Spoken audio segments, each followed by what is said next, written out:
Hello, good evening, and a very warm welcome to Rangers Radio.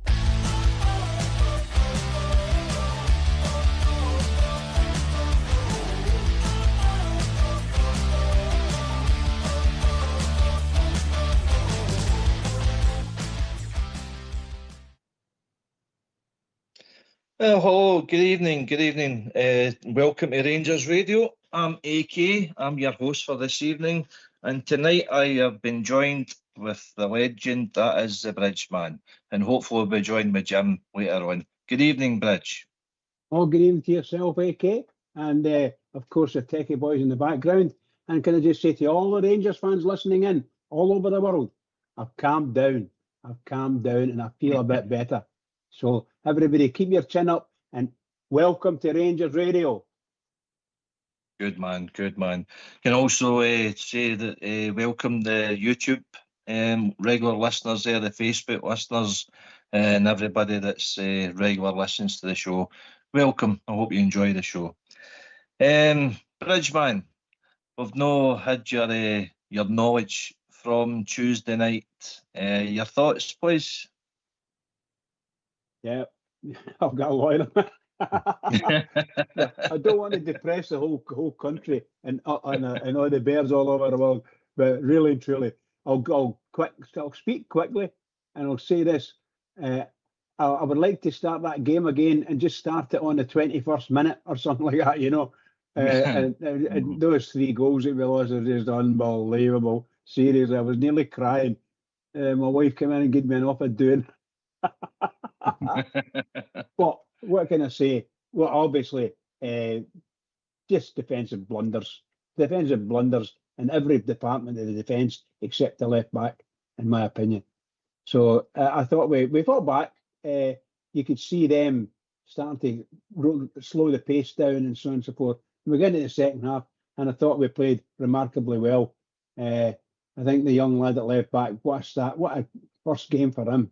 It was absolutely sensational for me. And of course, the Gazman, wow, he could turn it on. He got in there and he was giving it loudly. And the young boy for Luton, and I'll get you to tell me his name again. What was it? Asgard, right. Asgard came on, and I thought he's a tidy player. He's going to do well for us. We've got some good players. But we can't really ask players to come in and do miracles after getting humped 3-0 in the first half. So, but they did well. I thought created a really good couple of chances and scored a cracking goal. That'll do me fine. I was really pleased for Danilo, because sometimes, you know, in Europe, he actually, when he's on his own up front, he hardly ever gets a pass through to him, you know. But he managed to get in there. The boys did really well. Good fast pace and a good pass across. Loved it. That's the only thing I'm going to say. I don't want to talk about it other night again, and don't remind me of the result, please. Aye, no bother. Everybody's had their say this week anyway, and I think we've been quite open and honest with our critique of the game. It wasn't a great first half performance, as we know, but listen, we part that and we move on. Of course, there's going to be a hangover for the game still with the punters. The punters are angry, they're disgruntled, they're wondering where do we go from here. You know, how long do we give the manager? Is the manager going to get the opportunity to, you know, recover that poor start?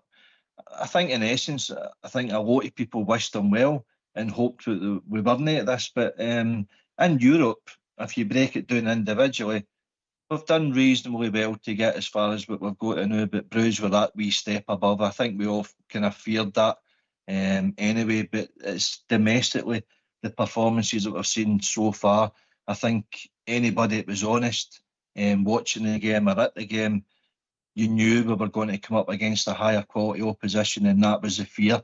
What happened in the first 20 minutes. But it's really on the basis of the draw at Motherwell, the draw against Dundee, and the kind of scrappy win against Alloa. You know, so the signs were there that the team wasn't gelling as well, and as quickly as we hoped we were. But that's up to the manager to find the solutions there, Bridge. Yeah. Aye. Look, you know, can I say something about the manager? Do you want to talk about him separately? No, you better in. The floor is yours. I feel that the manager I want to back him. I wanted to back him. Can I just say outright, I was not his greatest fan to come in. I didn't really want him to come into Rangers. I wanted us to get Gerard. And I think everybody in the world that knows me or has heard me know I'm like that. I wanted Gerard. I want him now. But we didn't get that. We ended up with this chap. And this chap, at the present moment, he's not winning any games. He's not winning games. He's won a few, but he's not really winning games. So we need to get the manager's got to smarten it. We must be able to win league games. That's your bread and butter. We've got to win league games, particularly at Ibrox. So we were a bit shambolic and getting draws. Two draws in the league, one away and one at home. No, it's not good enough. In my opinion, I know it's only 2 games, but seriously, but we've not got anything. We've not done anything. We've not showed anything. Anybody out there listening, does anybody think that maybe we should have beat Motherwell, or maybe we should have beat the other week there? We were, how the hell can we do this? What is it we're doing wrong at the club level? You know. So I just think the manager, when you listen to his comments, and he's entitled to say what he wants, and he sounds calm and everything when he's saying it, but he's making, he's making small talk, and people didn't like me because of this, and people didn't like me because of that, because of my long hair, this, that, and next thing. Sorry, no interested. People are criticising you for the team on the park. That's what's happening. That's it. Oh, that's pretty honest, surmising. I think a lot of us share their thoughts as well, Bridge. I don't know anybody that wanted Russell Martin to come in, but to be honest, who was the candidates? I don't think Gerard was considered, much to your own dismay. Barry was obviously a stopgap after Clement, and the new owners decided that they wanted their own man. So as far as we're led to believe, the only 2 candidates that they had to choose from was Russell Martin and Ancelotti Jr. You know, and it's no a great CV that either have got, and that the candidates, the credentials that they've got. I mean, Ancelotti Jr. He's been an understudy to his dad at a lot of big clubs. He's worked with a lot of big players, but he's never been a man in his own right to handle that sort of job as Rangers manager. We know how much it entails. You're the head, you're the face of the full club. The way you conduct yourself, the way you speak, the way you set up the team, the way you organise the team, and obviously, but he's been backed up this time with, you know, Kevin Thelwell and Patrick Stewart and guys above him that was bringing in recruitment, which, when it looks the new, they're maybe not as good as what some of us thought in first viewing, particularly against Bruges. But as I say, the harsh reality is Bruges are an established Champions League team. They've been there, I think, 8 out of the last 9 seasons. They've sold a couple of their players for big money. They keep recycling it. I think that's what we're trying to do, but we keep starting, you know, and we keep, for every step that we go forward, we take 2 or 3 steps back, and we just need to try and get out of this cycle of doom. Is Russell Martin the man to take us forward? We don't know. No yet anyway. It's no our shout. That's the new owners, but it is what it is, Bridge. Well, you're 100% right. Look, people like me welcome him in, because this is it. The whomever it is running the club has decided that's going to be our manager. Whether we like it or not, that's going to be my manager. So he got my support. You're the manager, I'm going to support you, blah, blah, blah, blah, blah. And you go to the games and you do what you can and enjoy whatever you're able to enjoy. I thought his pre-season wasn't that bad, because we've done worse in pre-season. But seriously, in the league, it's just no right. That's the feeling I'm seeing. You know, when I watch the game, I think, it's just no right the way we're playing. The players that we've got on the bench, some of them can't get on, and I think we've got a big 6'5" centre half there. Why are we playing? Why is he not getting a game? Forgive me, this is my favouritism, right? So I don't understand why he can't get a game. I can understand what the manager's saying. He maybe not ready or this, that, but to me that's a lot of rubbish. I would pick the guy that's sitting there, a 6'5", and get him on and get him ready for the games. He's got to be ready for the play. he came on and played and scored a goal. Or he played rather and scored a goal, and he didn't do that badly. So I'm not saying he's a star, a big star then. No, listen, I think there's a good chance we're going to see him on Sunday for Fernandes at St Mirren, because Giga's obviously suspended, so we might get a good chance of getting another look at him. But anyway, speaking of the manager, he done his presser today, so let's hear the first part of the show if you want to put yourself on mute. Cheers. Hi Russell, what has the mood been like in the camp following Tuesday night? It's been good. The energy's been good. I think I spoke after the game. I think we'll grow and learn from that a lot as a group, and I felt that energy this week. So I think for us it's been all about focusing and moving forward now. So we paid the price for a crazy 20-25 minutes where the reaction to a big disappointment mistake just wasn't good enough. So we spoke about that. And we have to transform the energy of the whole place somehow, and that's by bringing energy here every day as a group of players and staff, and then transferring it onto the pitch. So the way they've trained, the way they've been in the meetings, the discussions we've had, I've really enjoyed it. I've really enjoyed this week. In the second half, gave me that feeling that the players really want to fight for each other. They want to compete, they want to show they can respond. And that's not easy. That took courage for them to do that in the second half. And I was really pleased with a lot of aspects of that. So we need to maintain that now, and the way they've trained has been great. They've really competed. They really understand the importance of that every day now. And now they have to put it on the pitch on Sunday. You've said before that every game at Rangers is a must-win, but does this game on Sunday take on even more significance given the domestic start and given Tuesday? In terms of what, just points and momentum, energy? No, they're all important. So I think we've been in 7 weeks, and every game we spoke about, I think the first game we discussed, Panathinaikos, was someone said in here that it's a season-defining game. We got through that tie. We got through the next one.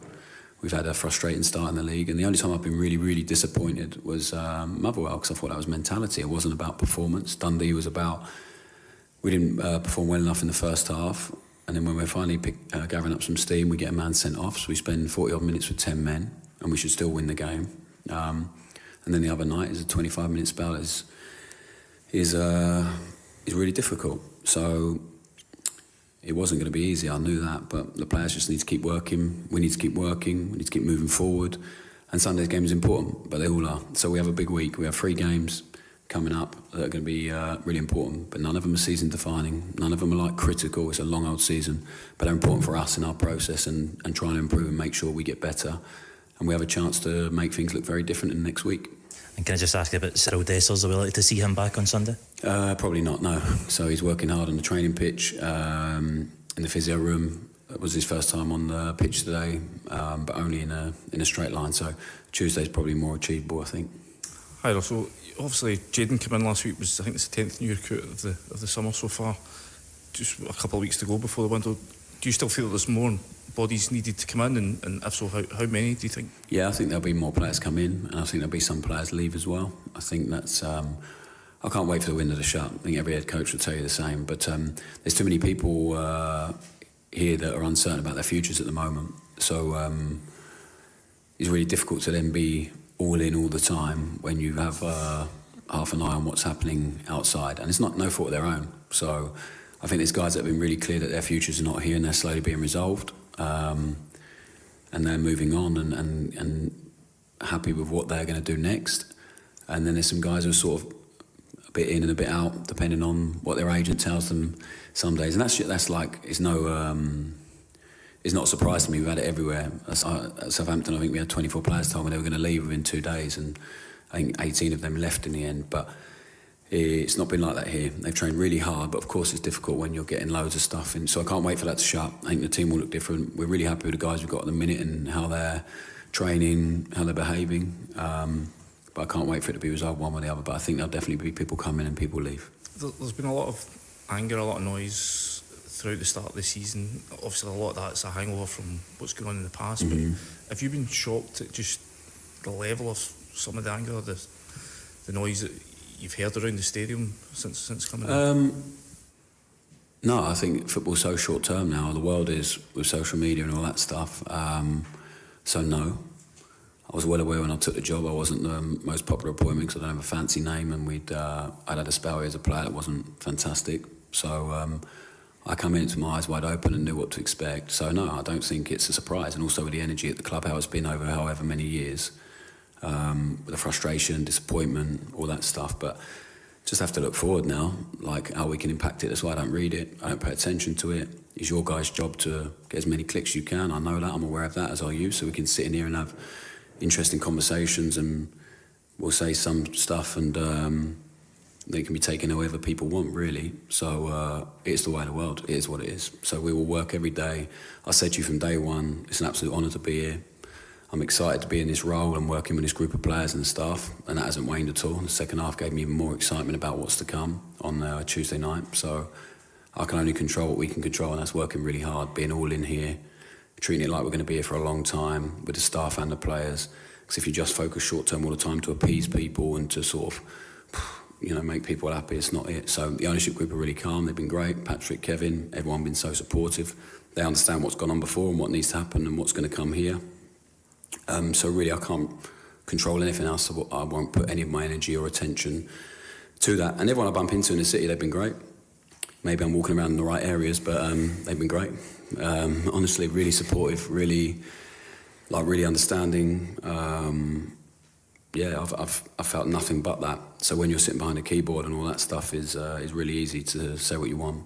Back in the day, you'd have to go down a pub and chat with your mates about how bad someone was, and it's gone for a week. But now it's just incessant, constant. So it's the way of the world. It is what it is. And I think if you're a football manager, you have to accept that. So it's not a problem. Our job is to make sure people feel very differently about it in a month's time, 2 months' time, and moving forward. And I think that's what I'm going to focus on now with the players. Is everyone's really aware of what's gone on.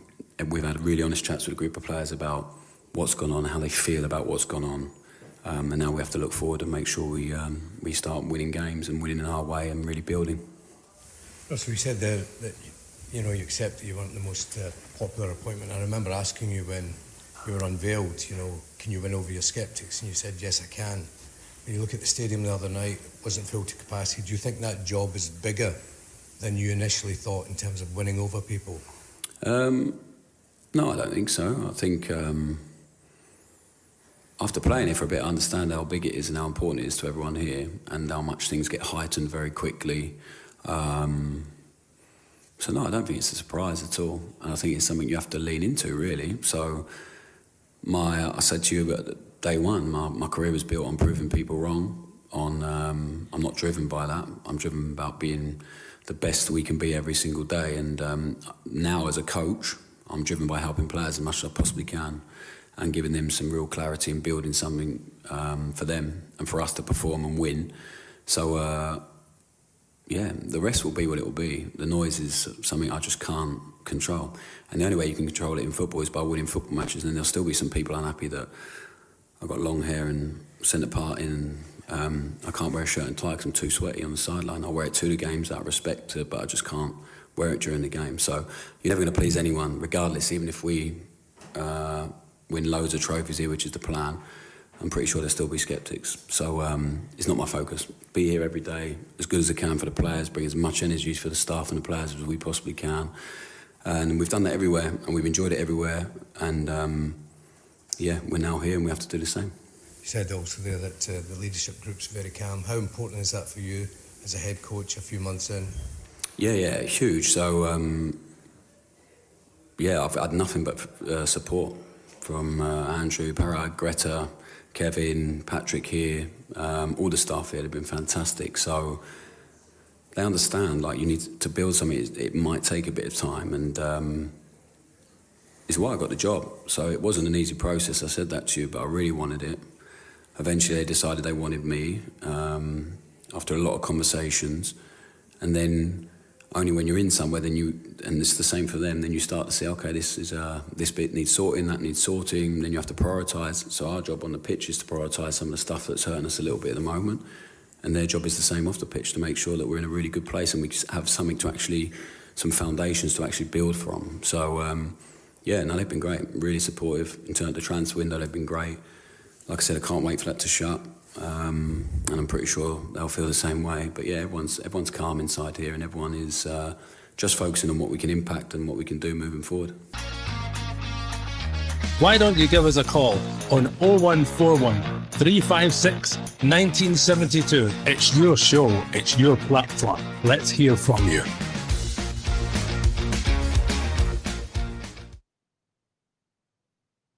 Thanks for that, Fox. Aye, come and give us your thoughts. What do you think of the press conference today? What do you think the direction we're going, and how can we improve? Bridge, there was one line earlier in that presser that I went, wow, you just said that out loud. None of the next few matches are critical.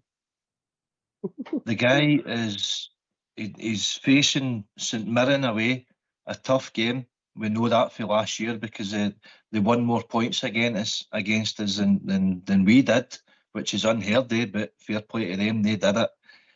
We'll then get an away trip to Bruges. We'll then get Celtic come to Ibrox. We'll then get Hearts, and then we'll get Hibs in the League Cup. Your thoughts? That line he said, I'm sure I've heard him saying something like that in the past. All I can say is ding-a-ling-a-ling. Wakey, wakey, wakey, Mr. Russell. Wakey, wakey, wakey. For goodness sake. Is it Rangers? Every game's crucial. Every game. And we're 4 points behind already. I'm only using this as against them. Now, the wee team over at Paisley that we're going to play next, they're going to try and beat us, right? They're not going to sit back with 10 men all the time. They're going to come out and play. And our manager, unfortunately for us, our manager's probably been out-coached by every team that we played against for chunks of the game. Outplayed and out-coached. Unbelievable. That isn't Rangers, is it, really? However, that's all I can say. There's something no right and we need to get a grip of it at the highest level. Now, really and truly, for the manager to come out and say that, what was your take? What was he meaning by that, do you think? What did he actually mean by that? I couldn't believe it. I couldn't believe my ears when he said that. Yeah. Does he realise the position that he's in? Surely he sees the attendance in the Alba Cup game. I believe officially it was around about 33,000, but I think there was less than 30 at Ibrox for that game. We didn't have a capacity crowd for probably the biggest monetary game of the season against Bruges. Last night, emails came out that people with season tickets had put their tickets up on SeatSub, and it was going to Managerial sales for today for the Celtic game. So season tickets are already deciding that, they're no liking what they're watching. And, it's alarm bells. If he thinks that we're satisfied with that substandard start to the season with 2 draws against Motherwell and against Dundee, who will be predominantly probably a bottom 6 team in the SPFL this year, he's no helping himself. He's walking the plank there for me with these next games coming up. If he doesn't get wins are the only thing that will save him. But he needs to save himself with these tactics. For me, it just looks as if he's confusing a lot of the players by putting too much information in their head where they should be with the ball, where they should be without the ball. I cast my mind back to that first goal that we lost against Bruges. I know we don't want to talk about it too much, but every single player, apart from our goalkeeper, Jack Butland, was in the Bruges half. Danilo had a shot at goal for the edge of the box. The shot got blocked.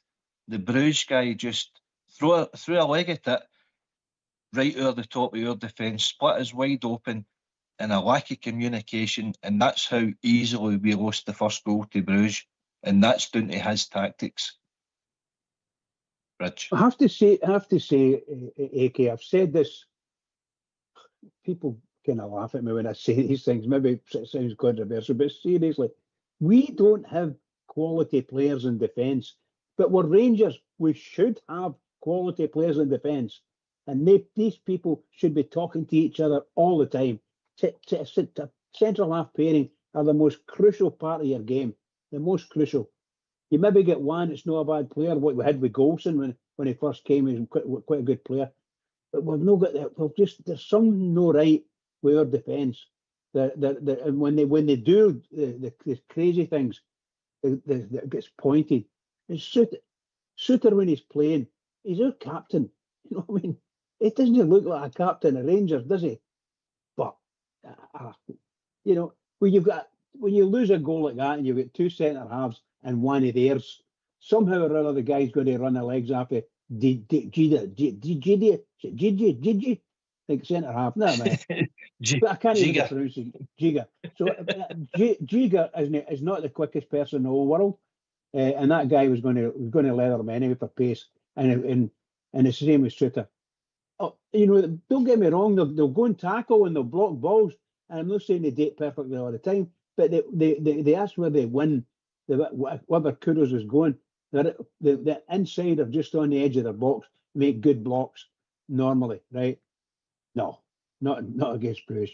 Bruce absolutely murdered them in play, murdered them in endeavour, and murdered them in fitness. And for Rangers, my club to go into a European game and players no fit, by the look of it, be unable to sprint as quickly as other opposition teams. And if you can't beat them for that wee bit pace, then they're going to beat you. They're going to score goals against you. Simple as that. So when we come up against them at Ibrox, it's going to be murder. Sorry, pal. No, I was just going to ask that you're the best guy to ask for this. You were a centre half in your day. The fundamentals of football, the foundation for every team, every good team success is a good, solid, organised defence. Would you agree with that? 100%. Right. Why is Suter and Giga both in the Bruges half for that goal? Surely if your position as a defender, you should not be going any further than the halfway line to remain in your own half, just in case you get an unexpected ball like that. But as you say, communication or lack of communication between Suter and Giga, I don't think it was Suter's fault in this occasion, by the way. I think it was more Giga he was the guy that was closest to the ball. It was his man that was running down on him. He should have took responsibility for that ball to either clear it or pass it back to Butland. Somebody deal with it. Don't expect the other ones to deal with it. And that level, if it were to lose a goal like that, was criminal. So for me, that's the manager. The manager's telling them you need to push up as far as you can into the opposing half. Well, you're leaving the length of Ibrox, for them to run into, and that sort of goal to lose. Would you agree, or what's your thoughts? Oh, 100%. 100%. I do think that to have two centre halves inside the opposition half, one, you've got to be 100% confident of the people round about you. And when you go in, if as a centre half, if you go up, somebody's got to back you. There's got to be a full back drop back in, just to cover that space. And if you've got two centre halves doing it, you need the two full backs to drop back. You need two people. You need to have that. So one could step 5 yards in front, and the other one sits there virtually on the line, or even just inside his own half. And one of the key things about centre halves, and I'm not being funny when I say this, they read the game well. They read the positions. They can see what's happening. They can see all the things in front of them. They can see what's happening. Who's good in the opposition team? Who's good? I'll keep an eye on him or whatever. But when they see the ball coming, they've got to read it. They've got to be able to read the ball. Right. That covers that. Another wee thing before we move on to the second part of the presser that pricked my ears a wee bit, it was on about social media. Now, social media, it's no obviously your gig, Bridge, it is mine, because I read a lot of forums, I listen to a lot of podcasts, and a lot of the opinions, they can be out there, but most of the Rangers supporters, they call it as they see it. They're honest about their appraisal of the team and how they see it. And I think over 90%, according to some polls, is the Rangers support didn't want Russell Martin in the first place, which is fair enough. But as I said before, it was either him or Ancelotti Jr., so it wasn't a great pick in the first place, right? But do you think that the criticism of social media affects, influences the crowd, season ticket holders going to Ibrox? Certainly some pressures, the questions, the criticisms that they're starting to give Russell Martin.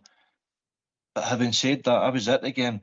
The boos ringing out the stadium at Ibrox would tell them more about the unhappiness, what they're watching, and the people walking out the stadium. 20 minutes, no full capacities either. That's sending a lot of messages here for the support as well, Bridge. Well, the board must see this, right? The board, the people who could supply the cash or agree whatever they're going to agree to, they must see this. They must see this. And I said this all last season when Rangers were getting booed. We need to find something. We can't afford to get the team to getting booed off the park, or whenever the opposition scores a goal, they boo the team. We can't have that. We've got to have a good relationship between the fans and the players. In that sense, they've got to support them. The fans have got to support them. Booing the team is not supporting the team, right? But they like to go and see the team, but they want the freedom to boo if necessary.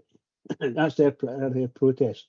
And maybe they feel that's the only thing they can do. I'm not one for booing, but I'm one for saying that we need to do something. The board needs to make sure that this never happens again. And this is only us in the first couple of months, or first month and a half or so of the season. We can't afford to have our team getting booed. And if we inviting them across the city up to our stadium for the first Old Firm game, and we boo their team, my God, what are we going to do?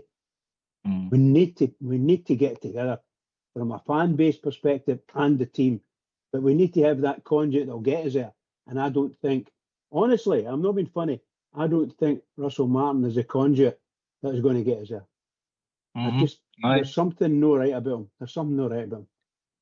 Well, the position he's in now, it looks as if he's put himself under pressure. I mean, Ox has spoke about it already before we even played against Bruges, because we're playing a higher quality opponent. We knew that before facing them. But the 3 domestic matches so far, we could easily have lost at Motherwell. Even Dundee dropping points at home to them, and a lot of the Dundee fans, predicted that they were going to go down because they weren't happy with their manager. In the Alloa game, we lose 2 daft goals. So he's put himself under pressure. He surely must recognise that the defence or the setup of the team it isn't right. So he needs to rectify. He needs to be able to show to the Rangers support that he's adaptable to change. He said that after he gets sacked by Southampton, that he was going to learn from his mistakes and he was going to do this, do that. It sounds like sound bites, Bridget, if he doesn't, if he ignores. I mean, it's all right having your philosophy on football, but the fundamentals of football is you need to have a good defence. You need to shut the back door, and we've lost far too many goals already, and some of them, or a lot of them, are self-inflicted. So change that, change something, and show the Rangers support that you can adapt. See if you don't, and then we follow the next few games up with more losses. I think he could be walking the plank is this early in his tenure, Bridge. But if you, one of the things that go back to booing, you go back to booing the team. If you're booing, there's expectations, right?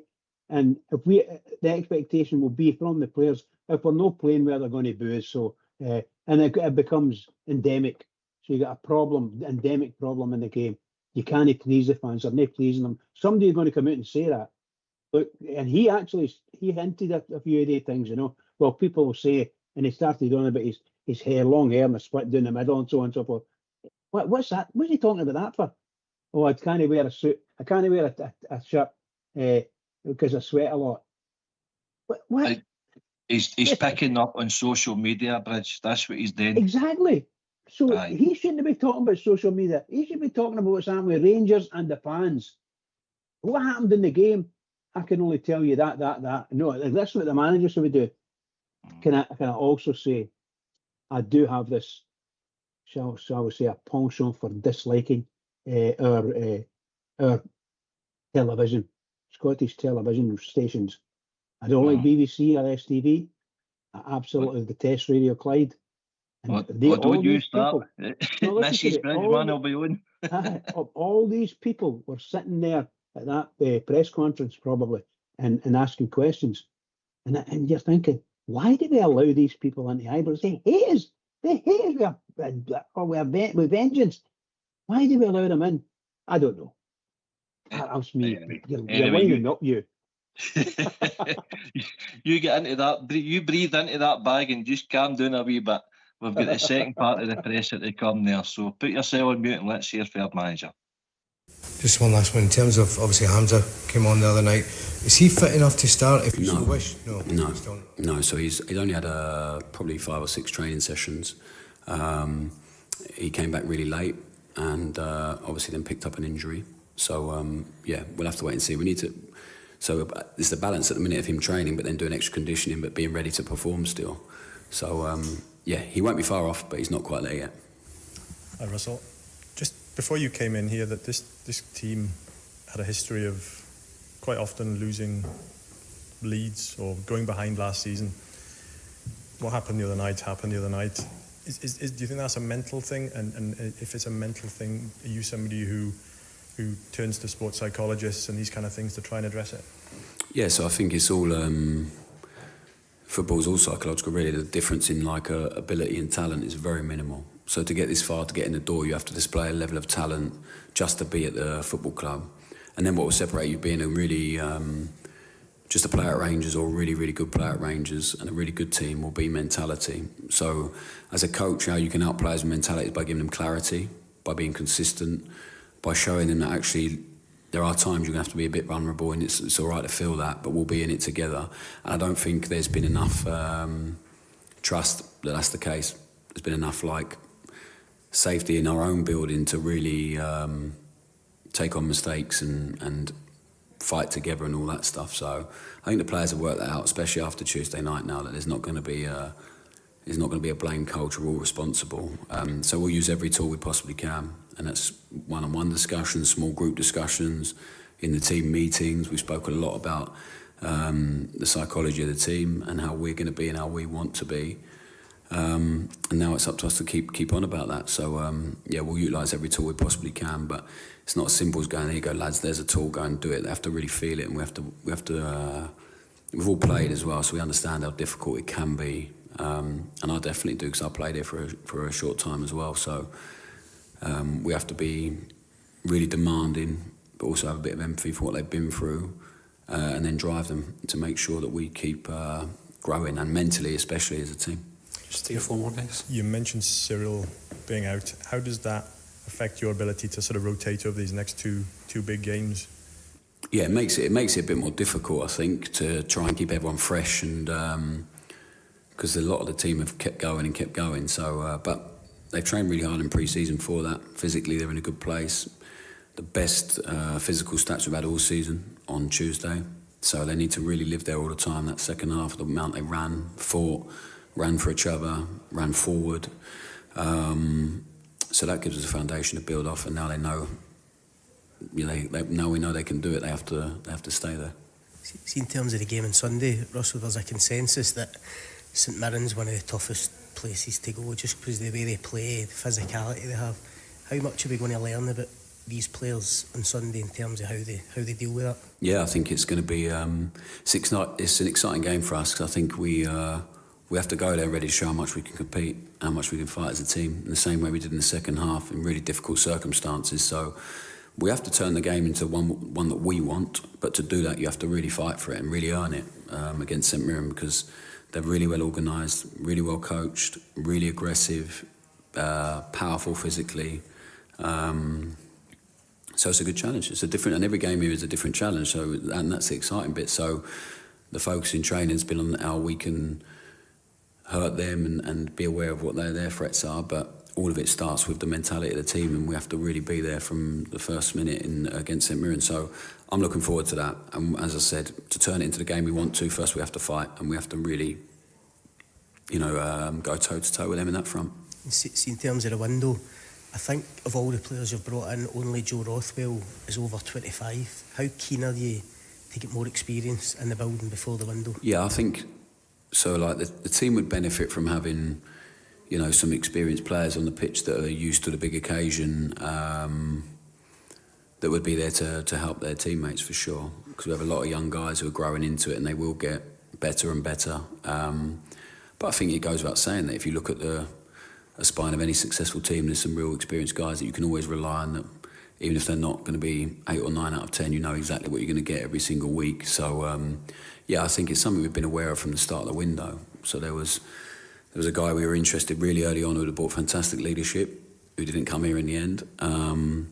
So I think we've been looking for that sort of type since then, and now we have to find the right ones to add to the mix and help out the guys. But it doesn't always come with experienced leadership. Sometimes it comes with a bit of fresh energy, lack of fear. So you either lead by example or by energy, or hopefully both. So if we can find a couple of those, it'd be great. One for Lewis, one for John, just to finish. Well, so I was keen to know just how much of a challenge this last week has been when you just look at the opposition you've faced. I know no team is the same, but it's very different opposition, isn't it? Alloa to Bruges to St Mirren. How much of a challenge has that been as a coach, or does your message and your prep always just remain? Oh no, it's a brilliant challenge. It was one of the exciting parts of taking the job, was to the amount of different challenge you would have. So the challenge is that we always want to be the team we want to be, but it will look different. It will look different how we build up, maybe how we press, maybe what's really important in the game. So there'll be fundamentals that shouldn't ever change, and that will always be the mentality of the team. But of course, then tactically there'll be things that are different. I think that's been part of the problem at the moment, is we sort of find one solution to a problem. So like the midfielders were in a meeting the other day, and we're talking about, and then they do the same thing on the pitch that they did in the previous game, but it's a different problem. So that's been the brilliant part. But I expect that early on, because then they get something in their mind and they have to think a lot at the moment. And I said to them, it'll become like breathing. It'll be second nature at some point when they get into flow, and they won't have to, and they'll work it out themselves on the pitch, what the issues are and where they need to be. It's been some really interesting chats with them guys, because then they see it and they go, oh yeah, okay, that's a... But when they have to think and take things really literally, it's difficult at the start. So that's been the really exciting bit. But I feel like they're really getting to grips with that. And then we can start really adapting and tweaking in game, because they'll feel it, they'll understand it, rather than having to get to half time and then addressing something. So I think it's exciting for us. That was one of the big parts of taking the job for us, is the different experiences we'll have. And now we need to make sure we come through them regardless of who we're playing. Russell, after 8 games now, I think one thing everyone will be agreed on is you're probably giving up too many chances. How do you go about dealing with that? I mean, do you think about tweaking it a little bit? I know we would expect to rip up and start again, or? Yeah, again, so Motherwell, yes, definitely. Dundee, we gave very little away. 2 set plays was really it. So we have to work really, and we work hard on that every day. It's been frustrating to concede against Bruges as well. I think, again, like I said, that was a psychological thing, because we concede early and then don't react and don't do our job properly, so we're a bit flustered. The others, I said, we're playing in Europe against teams that are throwing caution to the wind. Alloa, we make 10 changes. So, I understand narrative, but I also have to contextualise it a little bit. And we actually, outside of the madness the other day in that half an hour period, Jack had very little to do in the second half, very, very little. So we have to live there all the time. The better we are with the ball and the cleaner we are, the less chances we'll give the opposition. But we need to be more aggressive, and we need to emphasise certain things to the players that are really, really important. We've also had the most shots in the 2 games in the league, so we need to do more with that. We need to keep creating more than what we have. But I understand the focus will be on the other stuff, so we have to be better. We have to be better in every aspect of the game. Super quick, Gareth. Just very the players going out. Yilmaz to Besiktas and Ben Davies. Yeah, so Ridvan came in to say goodbye today, and all being well, he will go back there to Turkey. We wish him the very best. So it's a good move for him and for us. Ben's having his medical, so fingers crossed that goes well for him. He's been great. He's really got on with his training and getting fit. So wish him all the best if that gets done. And Sifu as well. Looks likely to join Toronto on loan. So 3 good guys that needed to play football elsewhere, and they've got what moves they're happy with and that we're happy with. So I think it certainly helps them and helps us moving forward.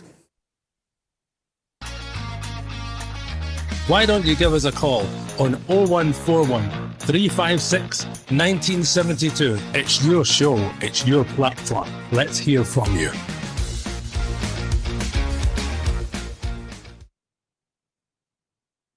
Aye, thanks again for that, Fox. Bridge, he mentions there 3 players have departed us there recently.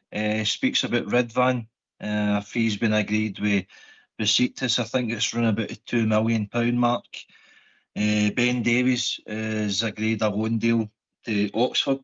I think they're the championship in England. And Cifuentes has moved to Toronto. So if he didn't like the Scottish weather in the winter, he'll certainly not like -50 in Canada.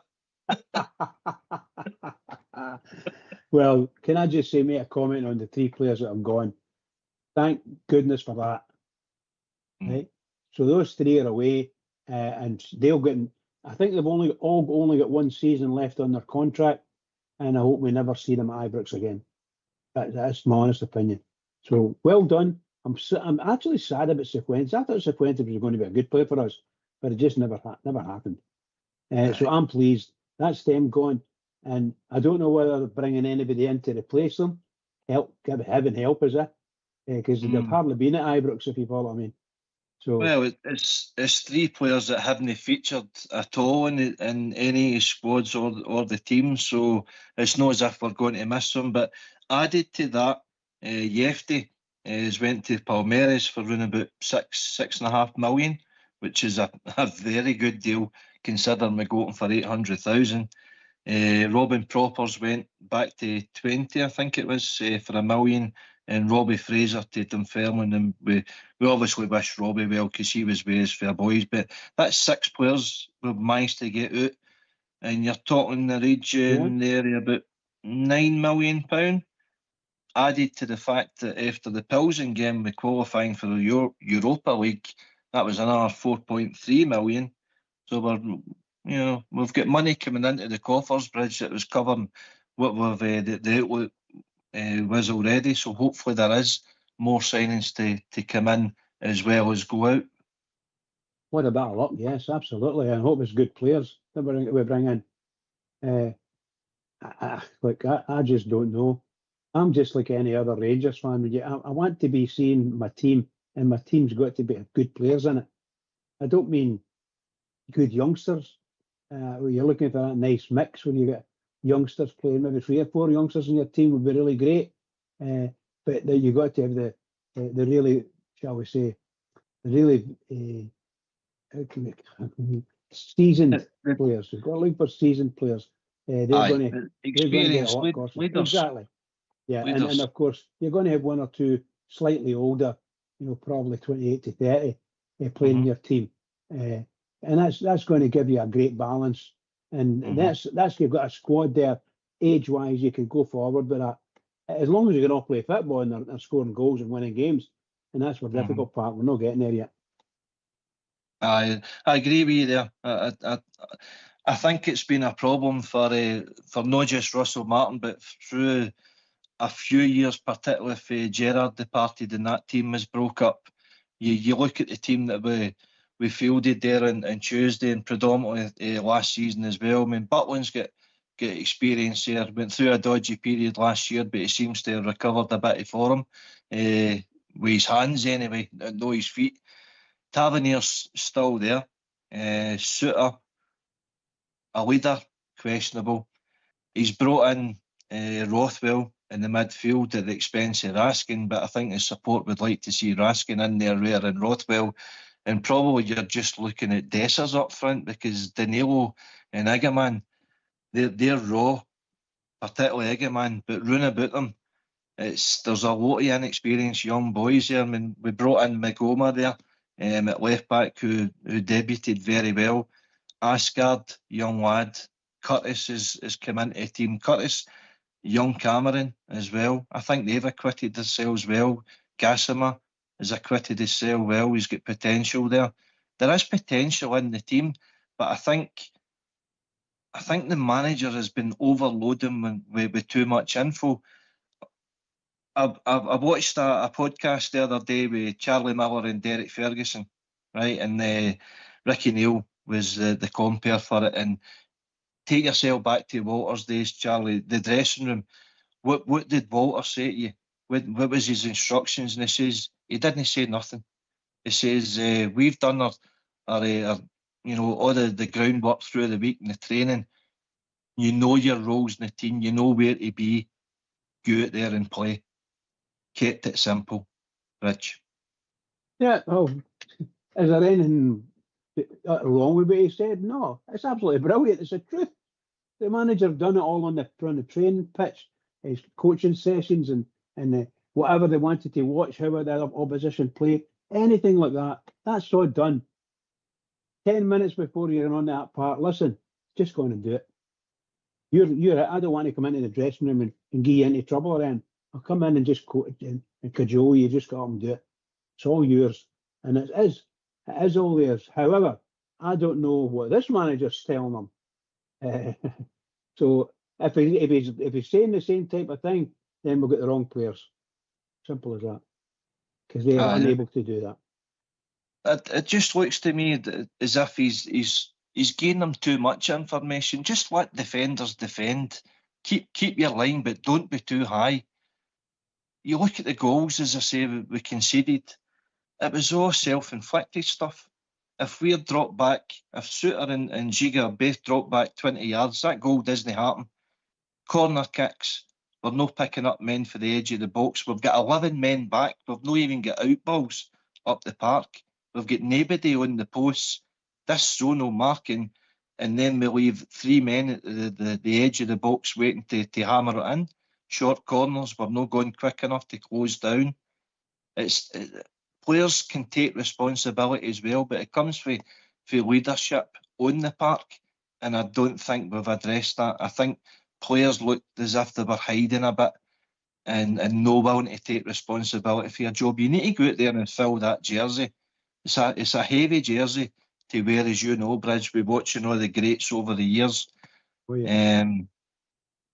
They can help themselves, but he needs to also help himself with changing things. He said something else in his presser to say, it doesn't matter what I could do for the sidelines. I can't change nothing. Can you know? You remember Walter came down when we went down to 9 men against St Mirren? Absolutely, yeah. Changed everything. Organisation, shouted instructions, and the players knew. A manager has got a responsibility to do that as well, Bridge.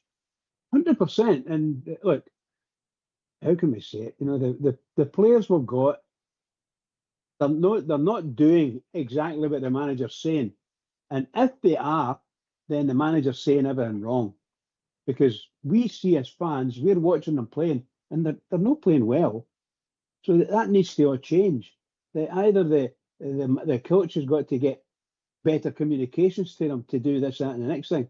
But you don't go out in a European Champions League playoff game and lose 3 goals in the first 20 minutes or whatever it was. That's not right. No matter the first goal in a few minutes, what are you doing? So obviously we know as fans, because we've watched them, we've had some major problems in our team at the start of the games.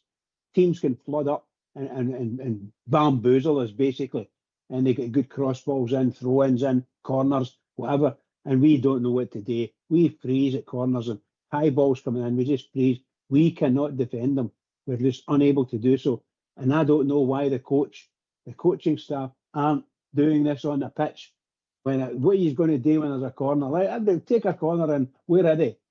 Is there empty mark? No, well, I'll just stand here. That's what it looks like, Aye, no, you're right. It's a collective, innit? It's collective responsibility for management, for coaches and players. The manager seems to be blaming a wee bit of the pressure for the stands. Is that the case? I would say, to be honest, I think there is a bit of pressure for the stands, particularly when it's not going well. The support will let you know. but we'll still get behind you. Don't get me wrong. There was a lift in the stadium when Danilo scores, you know, and we still...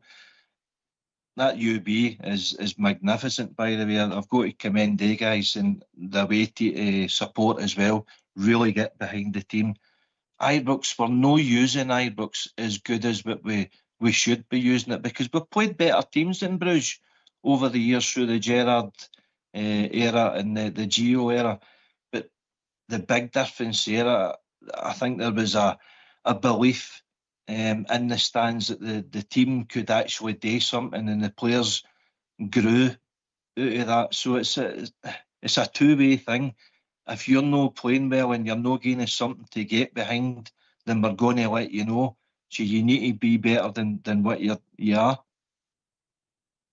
Well, we played Bruges not that long ago, let's say 6 weeks ago or whatever it was, and we drew 2 each with them. And that was a good game. Pre-season, of course, a lot of folk don't think too much of pre-season games, and myself included, really.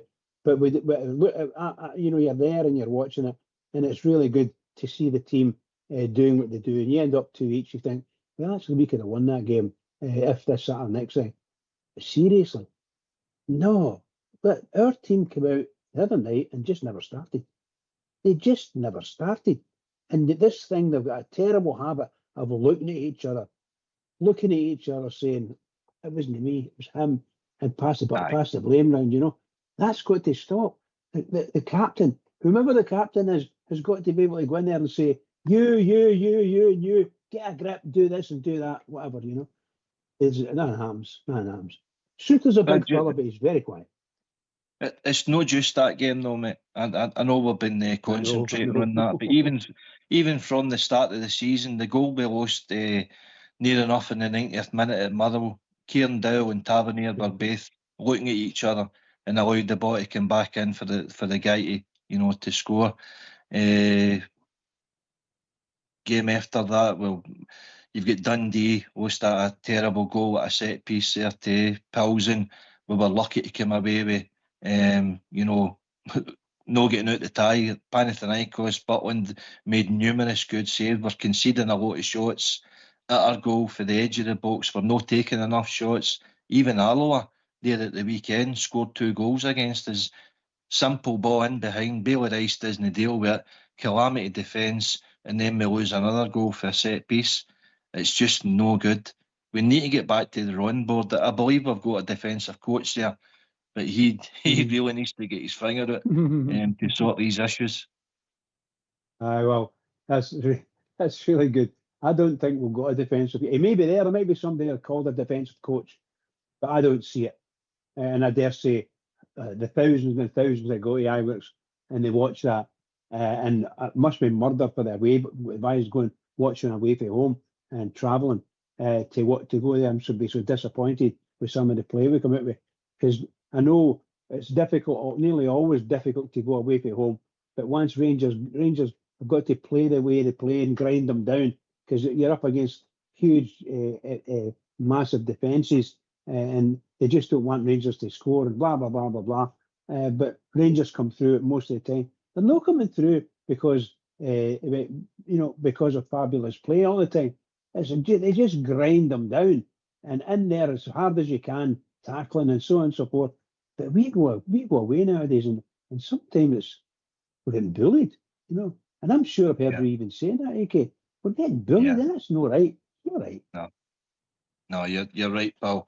But let's part that and cheer ourselves up. I believe Fox has got a good tune for us, so put yourself on mute. Let's hear the tune.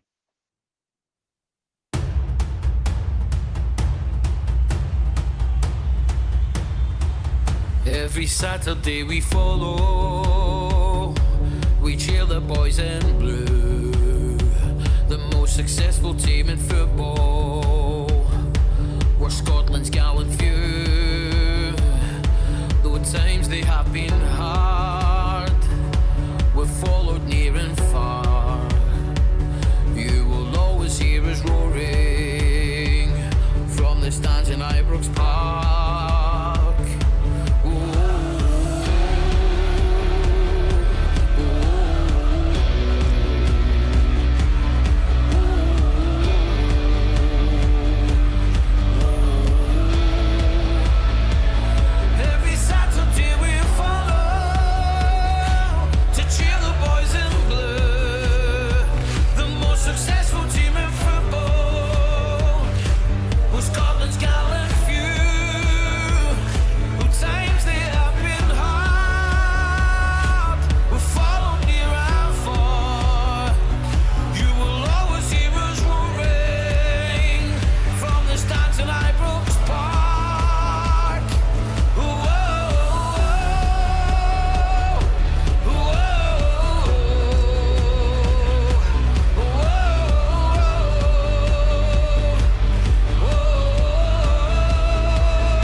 with Scotland's gallant few, who times they have been hard, will follow near and far. You will always hear us roaring from the stands at Ibrox Park. Whoa.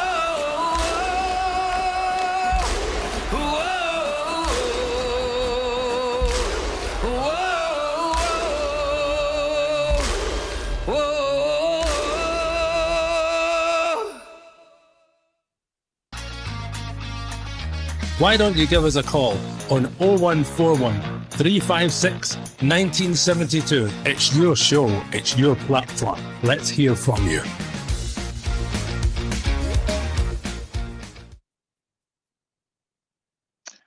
Well, Bridge, what did you make of that?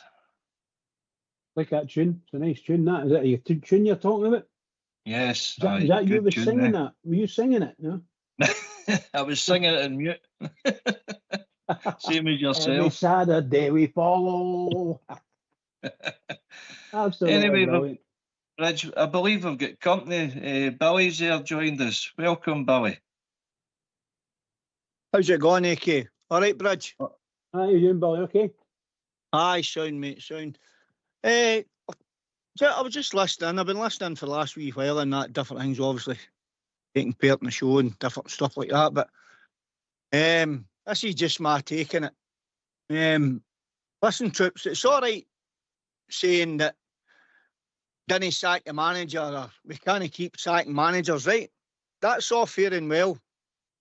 However, we can't keep staggering around, lads, from one minefield to another. And by that I mean no winning football matches and trophies. That's the business we're in, troops. I mean, we've played 10 games so far, including a couple of friendlies, right? We've won just 3. We've drawn 5. We've lost 2. We've scored 14 goals. And we've conceded 13, right? Remember, back to what I said earlier on, it's the club that put us in this position since 2012, right? It wasn't us, the fan base, it was the club that done it. So people need to remember this before they start saying, oh, we can't sack managers, or it takes time, palaver. I mean, Scotty Arfield came out with a belter during the week and he says, it's okay asking the fans for patience, but they need to see at least some progress. And just for the record, troops, up until Wednesday night there, or that European game, Rangers haven't been 3-0 down that early in a European competition game for, wait for it, Bridge, 61 years. So, in my opinion, troops, the warning signs are already there. It's as simple as that. So we need to really box careful on this one. And for me, this guy has only got 3 games to save his job, and I'll be looking for him to move on. It's as simple as that. It's hard for me to argue with any of that, Billy. Bridgeman, your thoughts? Well, he's telling the truth, and I think we've been hinting this for a couple of weeks now. And it's all right us hinting, if you follow what I mean, but the truth is, there are people like Billy there. They're seeing it. They might see it slightly different from what we see it, but the truth of the matter is they're seeing it. And sadly, as fans, you listen to the manager's interviews, and it doesn't quite add up to what we are seeing or what we think we're seeing, and how do we feel about it. There's nothing there, as Hattie says, there's no, it's like somebody's dropped a point for here, you know, we're not able to get it replugged in or something, you know. It's just no right. Billy, it's just no right. So people like me, I'm the very first in that door, put my season ticket money down. I'm it, you know, I'm it. A big, huge Rangers fan. That's my club and the team I love. But my God, we don't have to make a mess of things. And that's the truth. From top to bottom in the club, that is. We're just making a mess of things. We're a footballing club, and we should be playing football. Not the. I don't think the style that our manager's adopted to play the players that he's got is any good. So somewhere along the line, he's got to change, or something will happen. I think. But Billy, you're right in what you say. The stats don't lie. They tell you your eyes don't lie. More importantly, it's all very well, looking at stats, and again going back to the presser today.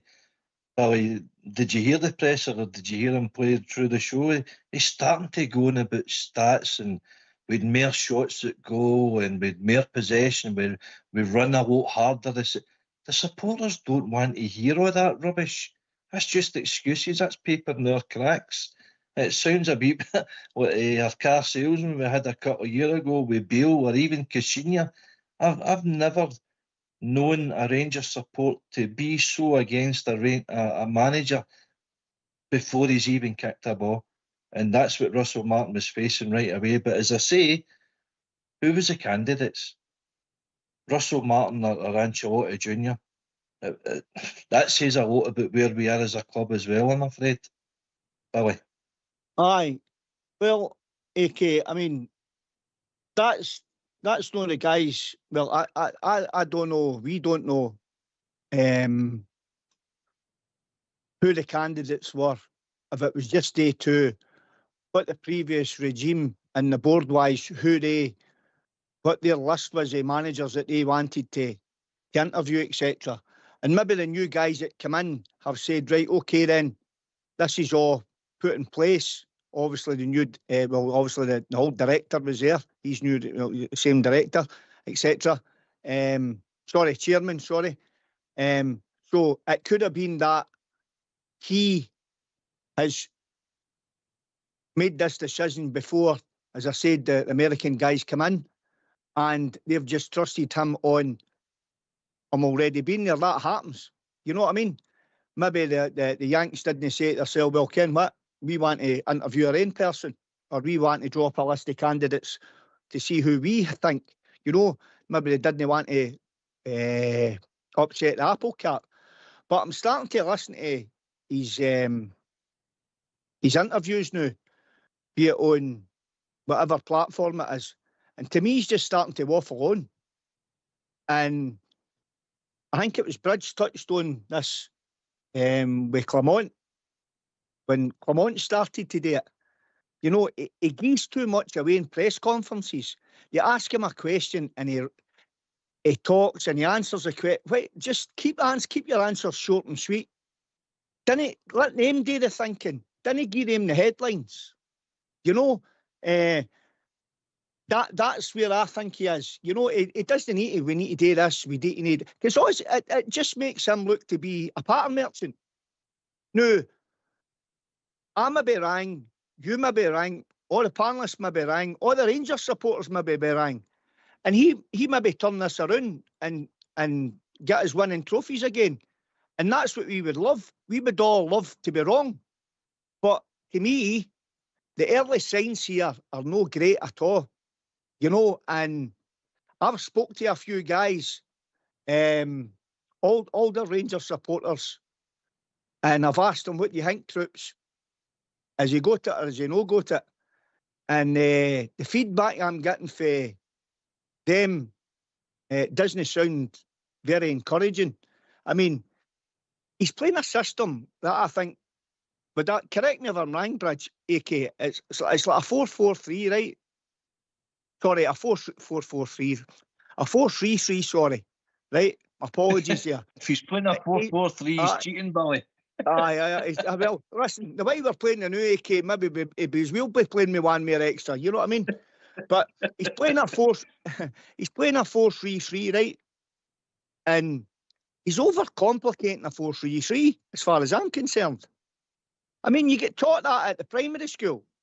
You get taught that playing schoolboy football, amateur football, under 21s, under 18s, a 4-3-3 and a 4-4-2. That's what you get taught. He's overcomplicating that system.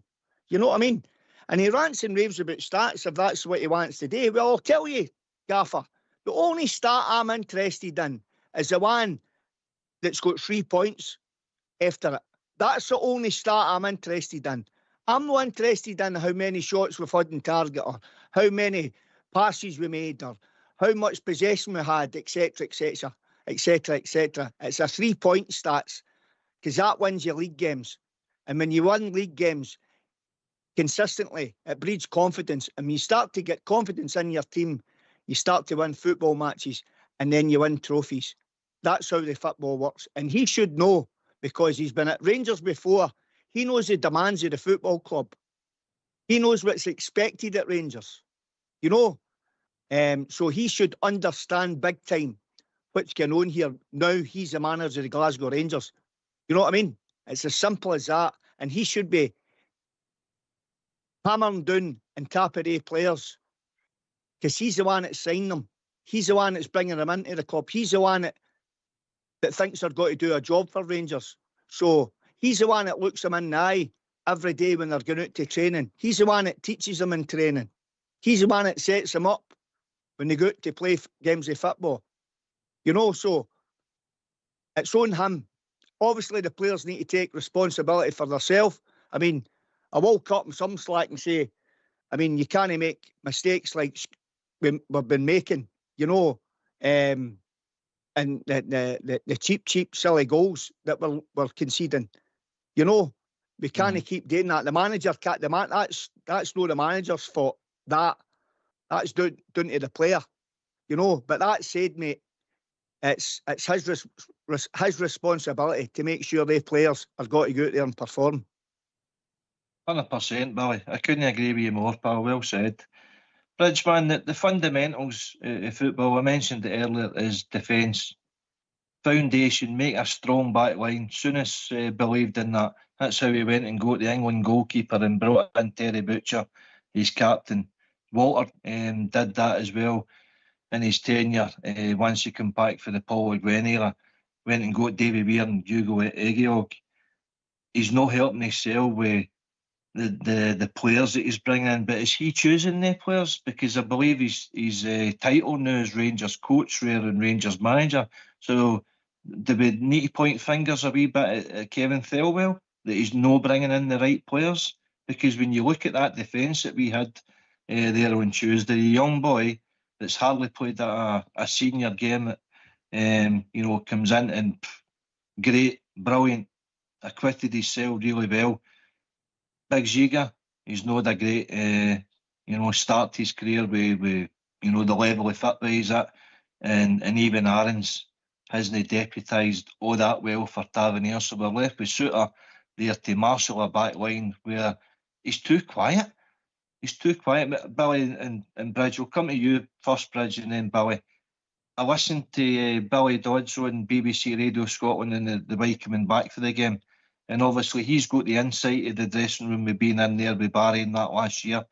He could not believe how quiet the dressing room was. You know, even after a defeat, he says, see the best dressing rooms that I was in, they all dug out each other. All the leaders in the team, they all dug out each other. The manager just watched to see what was happening. He says, they were just sitting there looking at the ground. That's part of the problem, Bridge. No leaders, no winners, nobody out there to take responsibility. I think, forgive me for saying this, and I honestly believe Billy would probably say something like it. The team or the squad is reflecting what we've got running the footballing side of it, right? So you've got a manager and his coaching staff, and there doesn't appear to be a leader among them. This is my opinion, right? So for anybody that's listening, please forgive me. That's what I feel. I don't think our manager's a leader, and I don't think he was ever a leader on the pitch. I don't think he's a leader from a coaching perspective, and that's a big problem. And the players' attitudes reflect that. That's the way I feel. Billy? I listen. I think I listened along the same scenario as yourself, AK, regarding Billy Dodds when he was talking about players. before the new ones come in, regarding their mentality stuff and who he thought that they would just go into their shells. You know, but I've said this a million times on this show. It takes a special footballer and a special mentality to play for Glasgow Rangers. It's always been that way. There have been massive names have came to your football club and never cut it. We've had World Cup winners, European Champions League winners, you know what I mean, came and failed. You know, so, and then we've had players that came and just embraced it and went on to be club legends, you know. But if we've got a mentality thing within the club, then, or within the nucleus, say, a certain amount of players, then unfortunately you can have all the talent in the world, but if you've not got the mentality, then it'll not happen for you at Rangers. I think some of the players that he signed look as if they're going to kick on, but he's got to set them up right. He's got to play these players to their strengths, etc., etc. You know, I'm pulling my hair out here for all I've got left. Do you know, it's hard. Billy, do you know what else takes a special character to fill the role as Rangers manager? Even more so, AK. You know, that in itself is you've got to be a special person as well. You know, but when you think about it, some players have came there over the years, played for Rangers and went on to manage the club. You know, and I mean, the perfect example was John Greig. John Greig was a brilliant captain for Rangers. I mean, John Greig won a lot at Rangers, you know, and unfortunately it just didn't happen for him when he was a manager. You know, and then you look at the late great Walter Smith. He had a couple of spells at Rangers, and he came for he started his career, I think it was with Dundee United. You know, and then you look at Jock Wallace. You know, where Jock Wallace played his football, and then he comes to the Rangers and he's a success. And then we could go to Alec McLeish, Wally Waddle. You know, we Dick Advocat, and then you look at other managers like Paul Le Guen that had all the credentials in the world, and I didn't think he lasted 8 months. You know what I mean? And then you look at Graham Souness, who came away back in the 80s, and Graham had never managed anybody in his life before. You know, but Graham Souness he was a special character. He had a special mindset, he had a special mentality, and he understood what Rangers were all about. You know, and some people get it and some don't. Some people think they get it, but they don't really get it, you know. As I said, guys, hopefully, you know, fingers crossed, I maybe sound as if I'm contradicting myself. We don't want managers sacked constantly, because that means when we get managers sacked constantly, we're going to be constantly unsuccessful.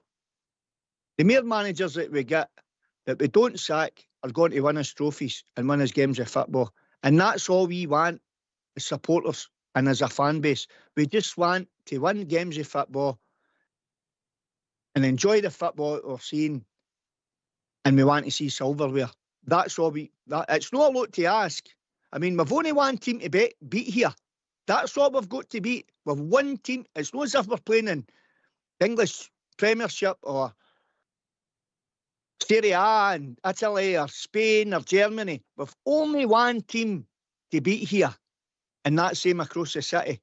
We beat them, tidy up our act, and start to win games of football. And we win it. It's as simple as that. That's how they've done it for so long. Because they're doing it consistently. And we need to get back to that. That's what we need to get back to. Oh, you're 100% right, Billy. Listen, can I just read out a wee message that the techie teams that got there? We've got a regular listener, Mary Marr, and Facebook there. Her husband Billy, 79, a season ticket holder. He's followed Rangers all his life. They love Southside Super Six. Believe it or not, they must have lost a fortune, but they enjoy having it. It will be coming up tonight, Mary, Billy, and anybody else that likes a wee punt. I know Keith Hamilton likes a wee punt on that as well. That'll be coming up round about 9:30, so it is coming there. We're just getting there. But Bridge, I'm going to read out something to you, and you'll probably be well aware of this as well. On about managers, but Billy's named there and mentioned. If we get formed in 1872 to 2011, we had 11 permanent managers in 139 years of history. Since we got promoted back to the Premier League after Alan McCoy's departed, we've had Warburton, Kashinya, Murty on a temporary basis, Stephen Gerrard, Gio, Michael Beale, Clement, Barry Ferguson on a temporary basis, and now Russell Martin. 9 managers in the last 10 years. That madness needs to stop, but it needs the right manager to stop it. I mean, Billy's right. We need a bit of belief in what we're following. I'm guilty of blindly following and giving people a chance here. I thought Russell Martin could have been the man to turn things round a bit, but the more I see what I'm watching, the more I'm not liking what I'm watching. I thought Clement was the man, but at the end of his tenure after losing to Queen's Park, he probably had to go now. I wouldn't mind that Clement in the situation in now, Billy, before he was coming in fresh. The last year didn't happen, or the last 18 months didn't happen. But Clement, it's just, we're choosing the wrong people to manage the club, and the recruitment that's coming into the club, we're also suffering with, particularly if Gerard departed. Bridgeman, your thoughts? Yeah, 100%. And Billy as well. We can see all these things, if we've seen them, and we can see what's actually happening. We go and we watch our team, or we sit at home and watch it on the TV. So everybody that watches the Rangers can see. Everybody's got a different opinion, because football's like that. It's a marvellous sport, and it gives everybody a wee opinion of what they see. But 90% of the Rangers fans will come out roughly the same. They will nearly all say the same. We played no bad. That guy played quite well. Others maybe not watch the game as much or as closely. They may be there for a wee sing-song or something like that. So, but all I'm meaning is that most of the fans are at the present moment very unhappy. Some of them will, which we've seen, have booed them off and things like that. We need to stop that. We need to make sure the fans are happy. It's the easiest thing in the world to say, but that's the simplest thing about it. We've got a stadium there that fills up to approximately 48,000, 49,000 Rangers fans, and the rest should be the visitors. If the visitors are there and we get the tickets back, we could put the rest of the Rangers fans in, and you've got a 52, 51,000, I think it is, seater stadium. Why would we be struggling? Why are we struggling to put players on the park under a decent manager? That's, to me, it's simple as that. What's happening? So the board, we should have a good board by now. They've been in, and they've got good positions. And let's see what's going to happen. And I hope they're working well with the management structure below them. And then there's our manager as well. So somewhere along the line, it just doesn't seem right that we end up with something like we've watched over the past, let's say, 5 weeks. That's not right. They're just not right. There's something really, really wrong. And I don't know who you could ask to fix it, other than we'll need to find out if we believe it's a manager. We need to ask the board, do they trust the manager? And if the board trusts the manager, then it must be the fans that's at fault. Because the people that are running the club, the people that own the club, they're running the club, and they're set their directors in, and they're supposedly very good. Are they happy with all them? Right down to the manager. If they're happy with the manager and everybody else in between, then it must be the fans that's wrong. We must be picking things up that are no right. Well, I'm sorry. I'm no wrong. Listen to me, Rangers board. I'm no wrong. You're playing honking. Simple as that. Some of your games are rubbish. Sometimes during the game we play brilliantly. So when we do play brilliantly, why can't we get that all the time? Why can't we play that? Even 50% play well.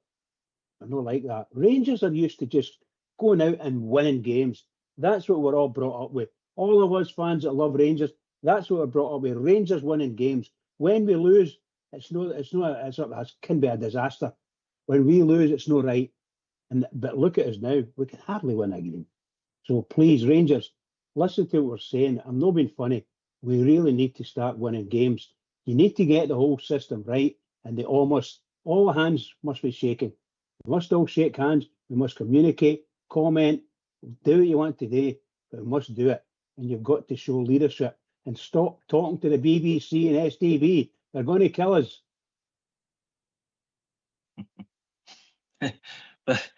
You're right. Billy,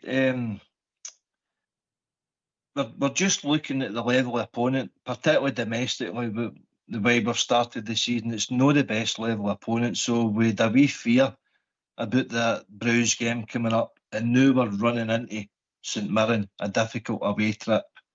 Then Bruges, the return there, but then we've got Celtic a week on Sunday. We get an international break, and then we've got Hearts, and then we've got Hibs in the League Cup. It doesn't get any easier for our manager. No, it doesn't. It doesn't. And that's what we spoke about a few minutes ago regarding it takes special people to play for Glasgow Rangers and special people to manage Glasgow Rangers. You know, and the games come thick and fast. And you're only 2 or 3 games away from a crisis. In Glasgow, that's the nature of the beast in the Glasgow Old Firm Fishing Bowl. You know, if we were successful, that mob across the city, they'd be tearing their hair out the same as us. That's just the way it is. But back to what you just said there, AK, about the manager and that. This is the way I look at it. The managers we've went through, right? Who done the interviewing for these managers? Right, that's what I would like to know. Because whoever interviewed these managers to fail, apart from a couple, they've clearly not done their job right. Because if they did do their job right, the managers they interviewed would be successful. And it's as simple as that. That's the way it is. You know, I mean, you touched on Gio there as well. And when I was on the show a few years ago, I backed Gio to the hilt. Obviously, domestically, the way he was trying to play his football wasn't working in Scotland. And I accepted that. And it pains me to say it, that Gio, if he'd have been given time and if he'd had the guts to change his system for Scotland, he'd have been a success. I mean, this is a guy that took us to a European final, one of only 3 managers in our history to take us to a European final trips. You know what I mean? But obviously, that's obviously in the past. But back to what you were saying there, AK, the games are coming thick and fast. And, I mean, we can look into the crystal ball and look down the road to, you know, St Mirren, then we've got Bruges away, then we've got Celtic, then we've got Hearts, etc., etc. We can do that as supporters, but as professional football players in the management team, they'll only be looking at the next game. But you're right to an extent, AK, saying what you're saying.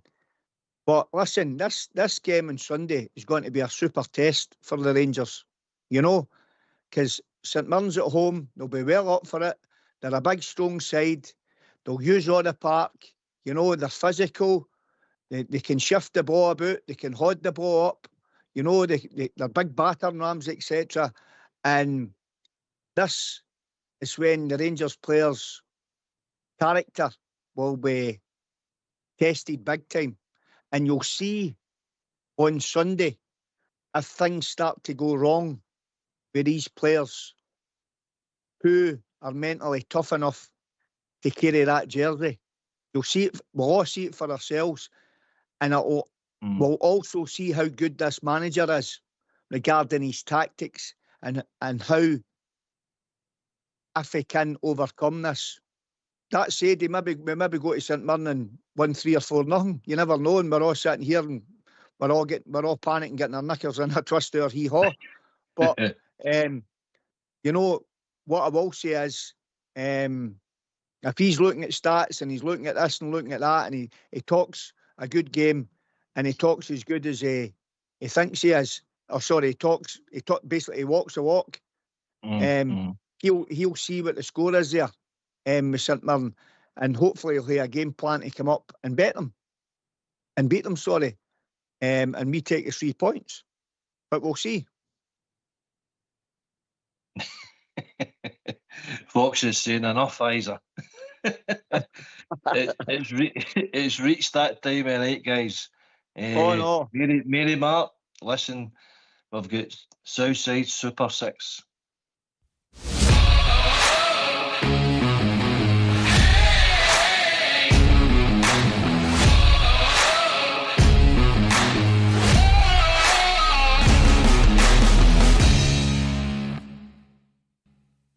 Right, Southside's not here obviously today, so he sent me them earlier.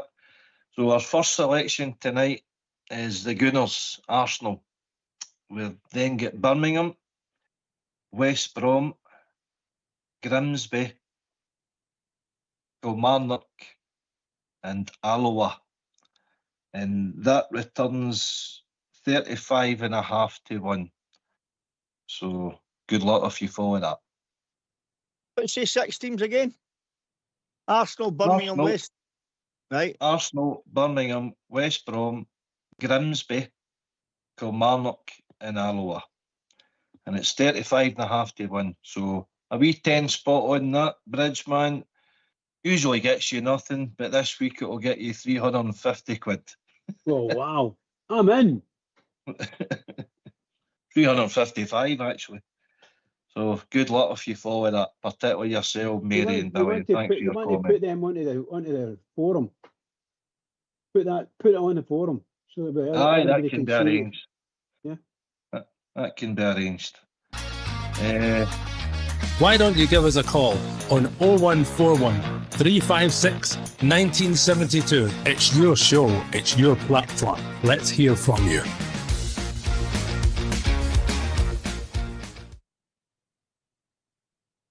Richmond, I had a wee look at the.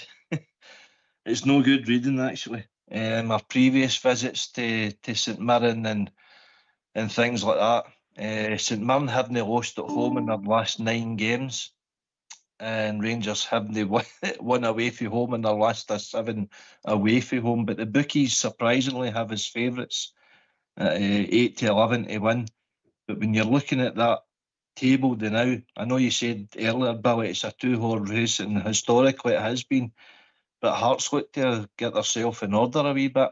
They're top of the table, we're 4 points ahead, and Hibs are even 2 points ahead of us there now, with Livingston in there as well. So I think it's going to be competitive this year, and with the games coming up, people are jockeying for position already, Bridge. It's vital that we're coming away with more wins than no. Even draws is killing us in a Bridge. And then Billy. Oh, well, I can't agree with you more.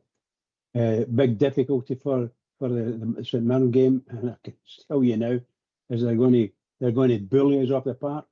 They're going to cause absolute mayhem with their bad tackles, poor tackles, blocking, you name it. They're very, very good at it, and they're getting coached to be like that. You know, don't turn your back on the player, back into him. You know, that kind of thing. Don't turn just back right into them, and or follow the player, not the ball, and so on. All that nonsense. So you can keep the player away from the ball, and do it as quickly and fast as you can, and it's hard. I expect nothing other than a load of fouls against St Mirren. Maybe they get one booking, because that's probably about right for the way they go. Don't trust any of the referees and VAR, definitely not. And keep your eyes on Mr. Gogic if he's playing, because that guy he causes problems everywhere. He gets away with all the dirty tricks under the sun, all of them. But these are the guys. He's a solid player, to be fair, Bridge. He's a solid player. I thought he was a smashing player at when he was playing for Hamilton Accies. I thought he was a great player. Well, say we, and I thought Rangers should have took a chance on him as a sort of centre half. Hibs as well. He played there. Very good. He played at Hibs as well. So, but So anyway, I'll come to you next, Billy. We've been joined by a caller, Mark. How you doing, pal? Aye, good. How you doing? All right, the floor's yours. What's your thoughts? Just picking up on what the Bridge says there. We could do worse than signing Gogic, and I'm glad the boy Alessandra's gone as well. He used to terrorise our defence last season. I think he's away to the MLS. What I was going to call was, there was a point Russell said in one of his interviews, was wait until May to judge me. And it's just an open question. When do you think this is going to click? Because if he thinks we can wait until May for it to click, the only thing that will click is the bullet that will fire him by May. So we'll have another manager in by then. So what's your view? When is it going to click? Billy? Mark, I couldn't agree with you more, mate. I could not agree with you more. I mentioned about Scotty Arfield there earlier on, when Scotty mentioned about the fans need to. It's all right asking for patience, but we need to see progress. You know, so you're 110% bang on the money, mate. May's, I'm judge him on May. So does with his terminology, does that mean that we have to wait to May to see if we're going to win 3 trophies, or we're going to end up the season with nothing? Is that what he means? You know, that statement is, I can understand the statement, but I can pick holes in it too. So no, you're bang on for me, mate. You're bang on for me. We can't wait to me, because. Sorry, on you go, mate. I was just going to say, this is big stakes at the top table. Like, we're not playing wee games here. You know, he's used to League One in the Championship in England. We need to make sure he knows every single game is essential that we win, and anything less than that is unacceptable. I just don't think he gets it, personally. I really don't think he gets it. I think he thinks it's another project, and he's got a year here, and yeah, I shudder to think the atmosphere in the stadium, if he thinks he's got till May. 100%, Mark. I couldn't agree with you more, pal. Do you know what that statement sounds like to me? And I hate to compare it to them, but across the city, when Postecoglou was coming out and saying, always winning my second year, and then Brenda last year when he says, judge me in May, but they're doing that for a point of strength, where they've won trophies, they've won leagues. You know, he's coming up here, very, very little success, very little credentials. He's never won a league. He's never won a trophy. He knows he was a poor player for us. So for him to come away with that, and I'll retract back to my words, I think with Smurf last week, it smacks of arrogance from the man. Yeah, I can believe you. So I'll put you all on the spot. So when is it going to click, boys? How far into this movie do we think we need to go till we start to see it turn? What do we think? Bridge, Billy, and then I'll come back to you myself. Yeah, like I don't like to take the manager's quotes too far, because he might turn out to be a really good manager. Although, given the situation we're in at the moment, I doubt it very, very much. I don't like the manager rambling on, and I voiced that a wee bit earlier, and to say things that are just utterly ridiculous.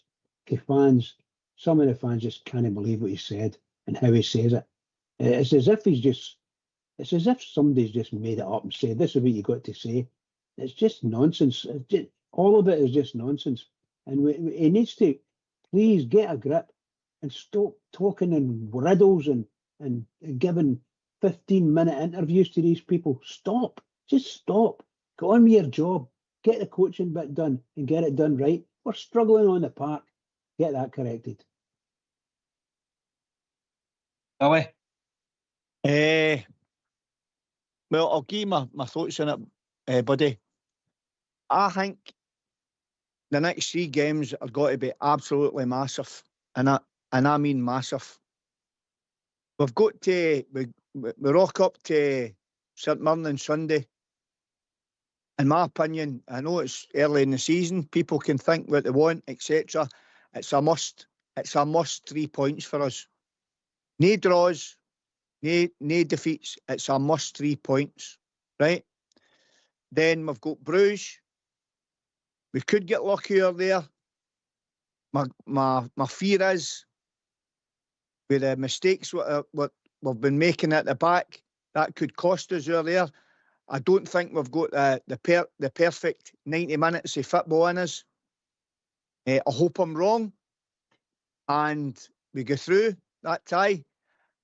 So that's A2 at the window, and then we've obviously got that mob across the city, and we didn't need to shout it for the rafters how much we want to beat them. So to answer your question, mate, he's got 3 games for me to save his job, or he's no for me. It's as simple as that. And people can say we need to give him time, etc., etc. Well, as I said earlier on, we can't keep giving folk time. We can't keep sacking managers. You're right, we can't keep sacking managers, but we can't keep no winning games of football and no winning trophies, buddy. So he's got 3 games to turn this around for me, and I want 3 points on Sunday, a victory against Bruges, and go through in that Champions League, hard as it is, and then turn that mob over next weekend. Aye, fair enough. I'm looking at it from a financial point of view as well, right? As I said, I mentioned the attendances, Matt. I don't know if you caught it. The Alloa game was officially attendance 33,000 last weekend. You're talking about a £40 million game against Bruges, and the support of no Phil Ibrox, allegedly about 43,000. Hailing the board, we're voting with their feet that they're no going. We're booing them because obviously Ibrox is angry with that start the other night. People are walking out. With these 4 games coming up here, I think Bruges is a game too far, Billy. I know we're going to have thousands of supporters out there spending good money, but that Bruges, the way they tore us apart in 20 minutes, I don't think we've got a chance of going through in that game. I hate to say it, but I think Russell Martin's done reasonably well to get to that game, so he's guaranteed European football with the Europa League. But I just look at the domestic game. St Mirren, we get beat down there. We haven't performed. They even came to Ibrox and beat us. Celtic's a must win. Right, if we get beaten that game, you're going what's that, about 10 points a hint. If Hearts come to Ibrox and beat us, you could go 13 points a hint, and then Hibs are coming to Ibrox to put us out the League Cup. 4 domestic games there. If Ibrox starts emptying, I think that tells the board all you need to know. Mark. Yeah, I completely agree. It is 6 points now, isn't it, in the league going forward? At least Big Phil said, give me till September. Russell thinking he's got till May, his head's in the clouds. Unless he adapts his tactics and tweaks the formation, I think we're going to struggle domestically. I agree with you with Europe as well. Bruges are a good side. They'll probably do us over there, unfortunately. Sad to say it, but that's the reality. Yeah, I think we'll get big structural problems there. I put quite a lot of this at the manager's door, to be honest. I do think this is the worst football I've watched at Ibrox probably since the Gerard time. So, yeah, he really needs to change his tune. He needs to drop the midfield back a bit. And I think he needs to go with 2 up top rather than the 3 spread so wide that they can't effectively work together. He really needs to look at structurally what's wrong with that team and adjust it. Otherwise, yeah, there's an international break coming up. If we don't take anything from Sunday's game and if we struggle against Celtic, I think that could be it myself. Yeah, listen, we're just being honest. We might be wrong, but you know the one big difference with this, though, Mark, Bridge and Billy, the ownership has changed. The emotion isn't there. We a John Bennett, a John Gilligan, a Douglas Park, a Dave King. They're no supporters of the club. So the 49ers enterprise are bought 51%. So it really doesn't matter what we think. It's up to them how when they make the call and if they make the call to do that. But I think if Ibrox empties, it might make them have a rethink.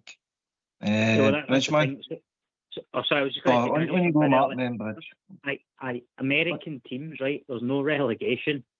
So seeing like the NFL, basketball, hockey, baseball, there's no relegation, right? So you can have good seasons and bad seasons. And I hope they're not coming in with that sort of paradigm. The one thing that will affect them is, like you pointed out, the money in their pockets. Like if they start seeing that they're losing money, they'll quickly react. But I hope they're not going to kind of accept a poor start to the season that will set us back. But McInnes is going to be good for Hearts. There's no doubt about it. That's going to be a really good Hearts team. So unless we quickly adapt and get back on track and start winning domestic games, I think we could fall behind big time here.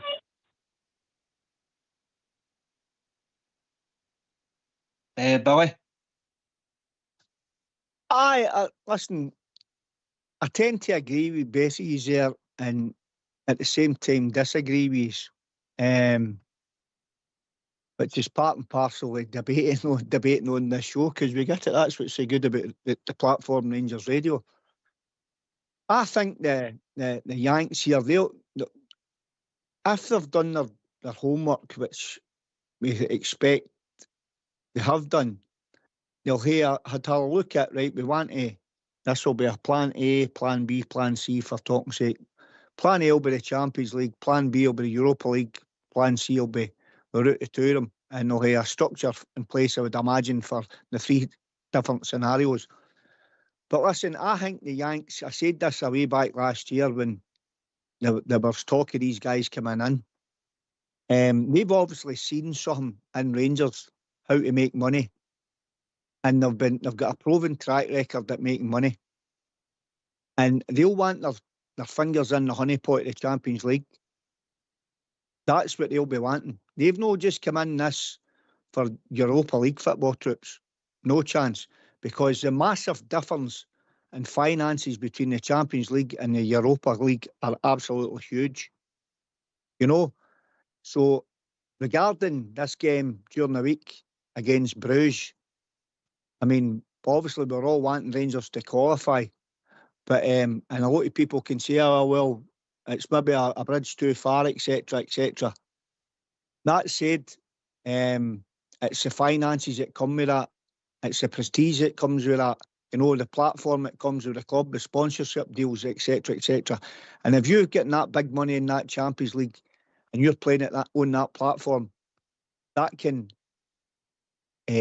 bring all the glory and all the success that comes with it. And I didn't mean that by lifting the trophy, because there's no way we're going to win the Champions League, no chance.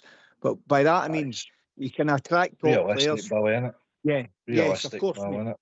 But you can attract top players and you can pay good wages to get good players at your club. And if you've got them at your club, you buy that certain mentality, and you've got the good players playing in the league week in, week out that wins you titles. You know, that's the way I look at it, troops. Yeah, good comments, mate. Good comments. We've been joined by Smurf. Good evening, Smurf. Good evening, one and all. Hi, Smurf. So, all right, Smurf. Aye, all right. My point is this, right? I'm just trying not to be emotional about this. Difficult, that one. I listened to him the other day. He was talking about turning round tankers and I don't know if that was rhyming slang or whatever, but talking about turning round tankers, you know, and how it was a good analogy. Some guy at what's training run or whatever came out with it, and it's going to take time, etc., etc. You get the point.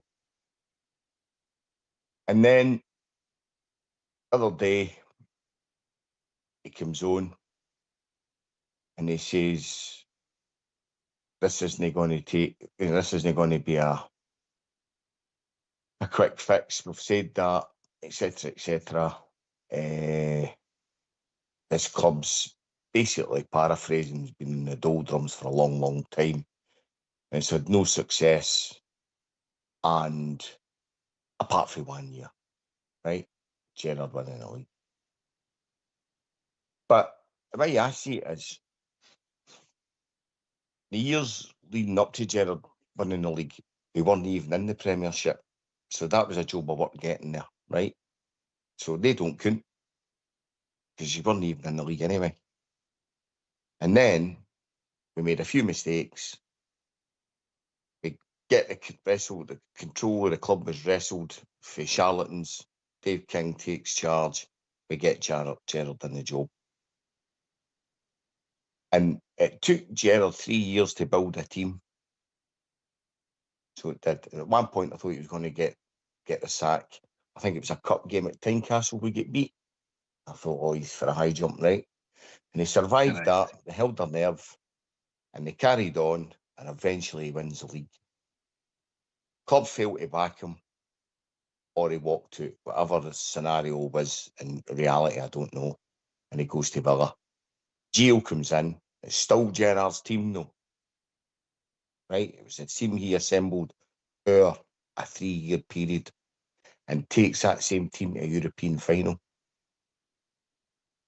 So I'm just listening to a guy who wants that was Gerard turning around a tanker and getting a level of success, and the same squad getting a European final. So he wants that cap to fit him. He wants to be afforded the same luxury turning his tanker round. But when it comes to the success of Gerard, he's dismissive of it. It was just 1 year he happened to win the league. But it wasn't 1 year. It was 3 years of hard work, and another year after that, they go to a European final with the same squad, although he wasn't in charge. I think the man's arrogant, he's disingenuous and delusional.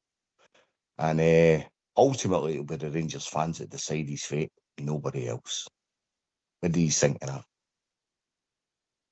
Mark, and then Bridge. Yeah, hi Smurf. I'll just open this by saying I listened to you on Monday night before the Bruges game, and I couldn't have disagreed with you more before the match, because you were highly critical, very negative of Russell Martin. But I genuinely couldn't have agreed more with you following the match. I think you called him, mate, and I think you're looking at the same thing that I'm looking at. That I think the guy's a fundamentalist. I think he's not watching the same game we are, and I don't think he's capable of adjusting it. And I think he thinks it's all going to come good, but it might take 3 years, and there's no way if he's going to turn it around. But I personally don't see it either, Smurf, watching that.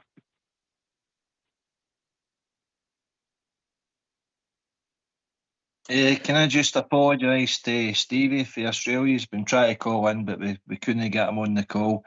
Hopefully you get us back on the next time, pal. You download Teams. It's easy enough to do. Once you get there, you can hopefully be a regular caller. But apologies again.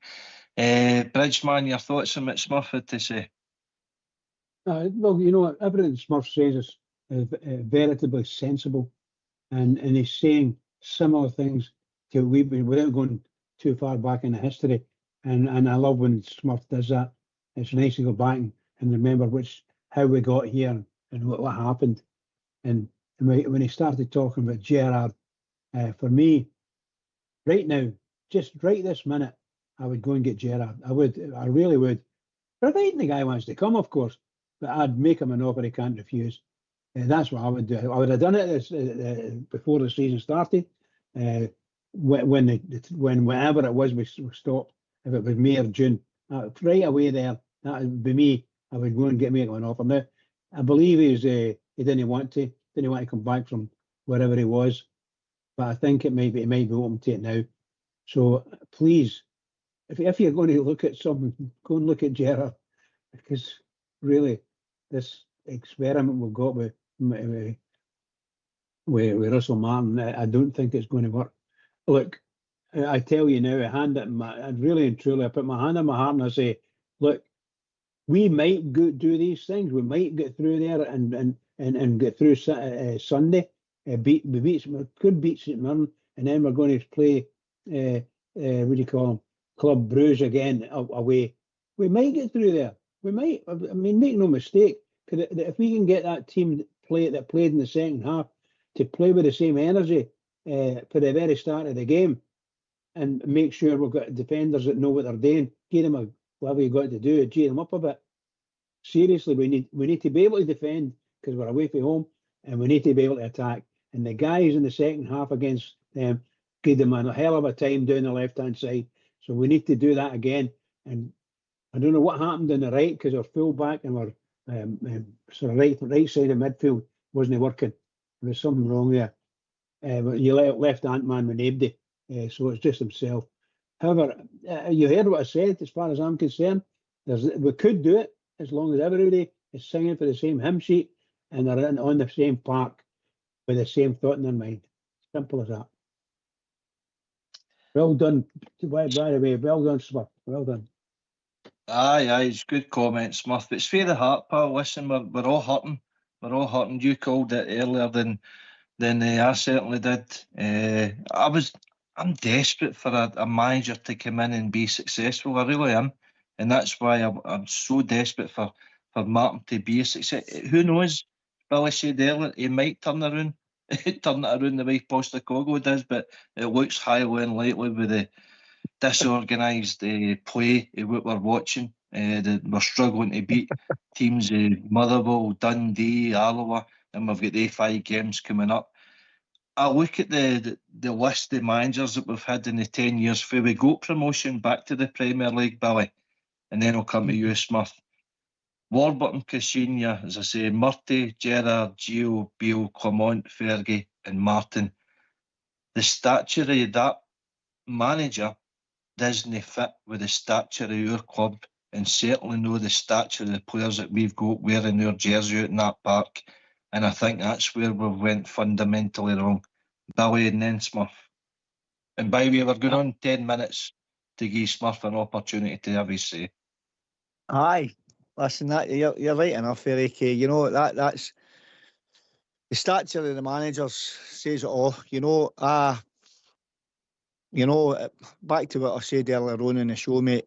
We don't know who interviewed this guy, and we don't know who interviewed the guys for the previous jobs that's been unsuccessful, so that's the buck stops at their door as well. They've got to accept responsibility for their failings as well, for interviewing the wrong candidates for the job, but I was just thinking about the Bridge you're making an offer he can't refuse. I'm saying to myself, is it Bridge Corleone? Is it Bridge? You got to put a horse. You got to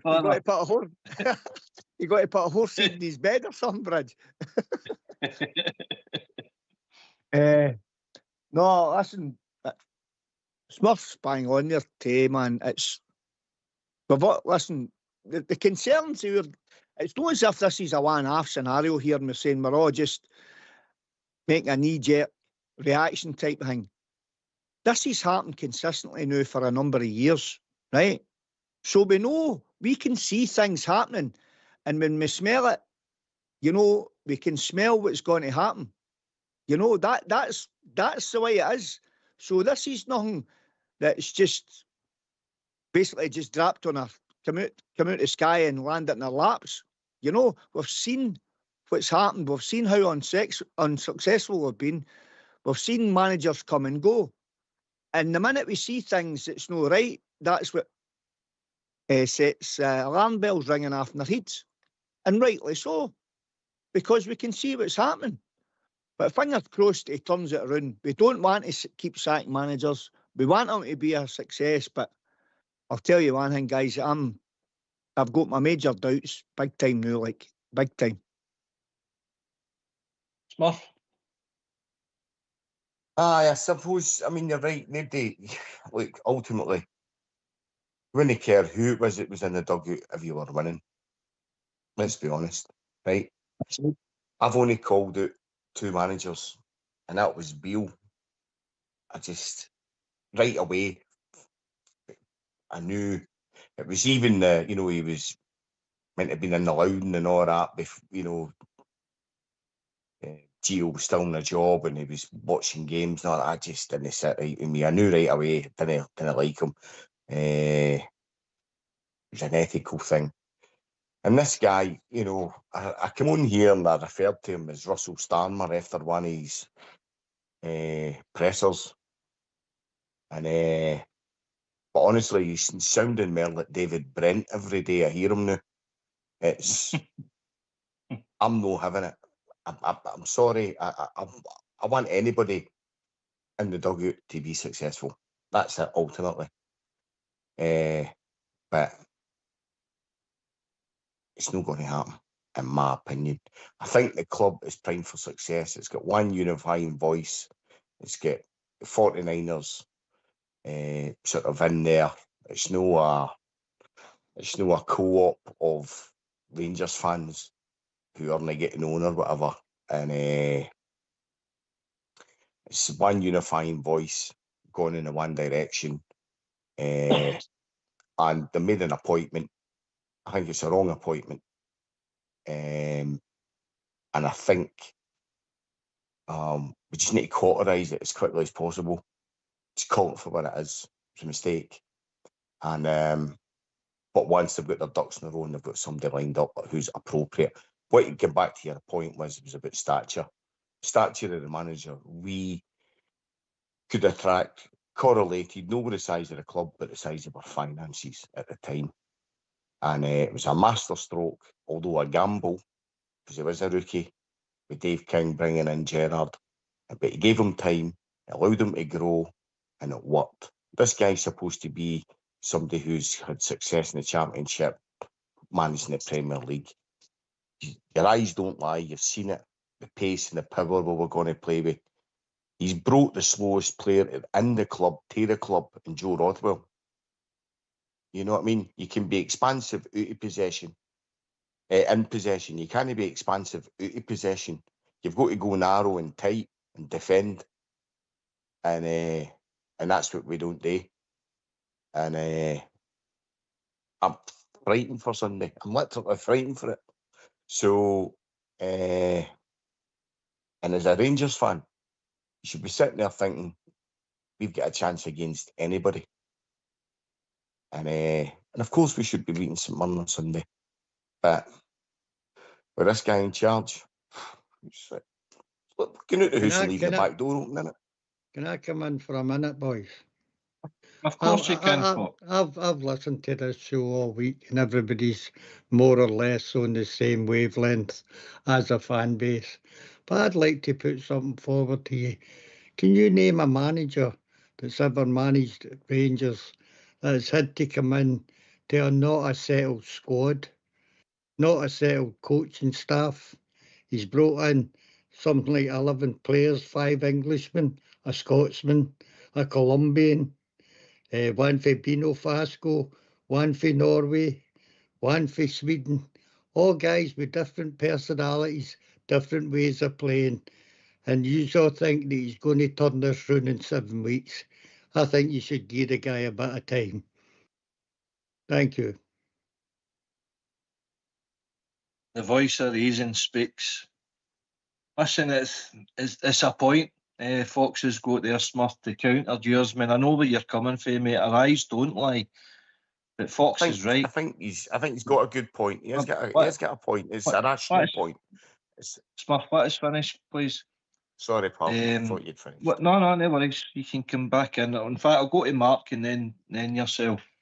We've had managers there, and that's been a problem for Gerard departed. The instability in the club, the structure or the lack of structure in the club. The 49ers have come in there and they've put their men in position. So we've now got a structure there to back up our manager. We're trying to give him the tools to succeed. But what he needs to do, though, to counter what Fox said there, he also needs to prove he's adaptable to change. And that could be his undoing, rather than, things run about him isn't right. And he needs... I've always been of the belief he needs his own players, and he needs as much his own players in that dressing room as possible, because a manager can't keep working with other managers' players and expect to be successful. Mark, and then back to you, Smurf, then Billy. Yeah, I think genuinely that's the problem, though. Like, I think that's going to take too long. I think that's going to take a lot of casualties as well. Honestly, it is. He's coming in with experimental football. That's the problem. He's coming up with a style that Tavernier says he's never seen. We're talking about a 34-year-old professional here. And, the last experimental football was Kushinya. And I seen a meme on it, like Russell Martin in the bush. I genuinely think over in Bruges, that's the way it might go. It might be Russell Martin in the Bruges. And that's it. He needs to adjust. Like, I think if we'd brought in someone that was more structured, we probably could have set a good foundation for the Americans coming in this whole new era. But unfortunately, we've chosen something really radical. And Billy said it a minute ago. Like, we can smell it. We've got the scar tissue. We know this isn't right, and we know the players know this isn't right. And yeah, it's just not the time for a science project. It's the time to put in a bit of structure. I don't think any of us think we're going to come away with 6 points over the next 2 league games, and where will we be in the league by the time of the internationals? It's not a good position. And then does 2 weeks more in the training ground actually really resonate with the players, what he wants? I don't think it does. That's the problem we've got. I personally think a McInnes, you look at Josh Mulligan, you look at Shankland, I could rhyme off 10 more SPL players. I said at the start that Adesanya, Gogic, you could handpick an SPL best 11 that would get you to second, if not first place. And I think we need a foundation before we start doing all these more radical formations and bringing in managers with that kind of approach. That's a great point, Mark. I was just going to say that, Billy. Could Derek McInnes have been our starter to get us there a bit of stability? Did we not consider him? Was he ever in consideration? I don't know, mate. I don't know about Derek McInnes either. Right, all right, he's maybe got the tools. He's done well at certain football clubs and that, but has he got the stature for Rangers? I don't know. Did he hate as a football player? I don't know. I heard stories about certain players. I won't mention the names, but they didn't think he was Rangers class, etc., right? But Fox made a lot of good, genuine points here, right? But as I said, guys, it's all right saying we can't keep sacking managers, right? Now let's if you want to go back to 2012, go back to 2012, right?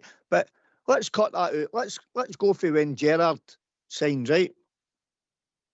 And let's count the managers for then, right?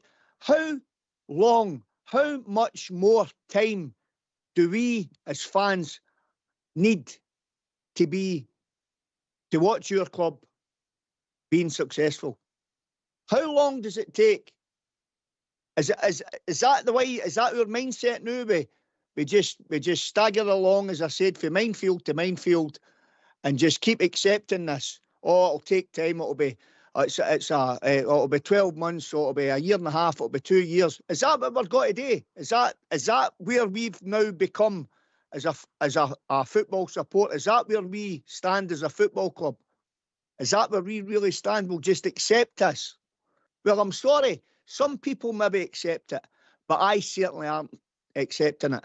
I'm not accepting it. And I'm going to keep calling it out until we get the right manager.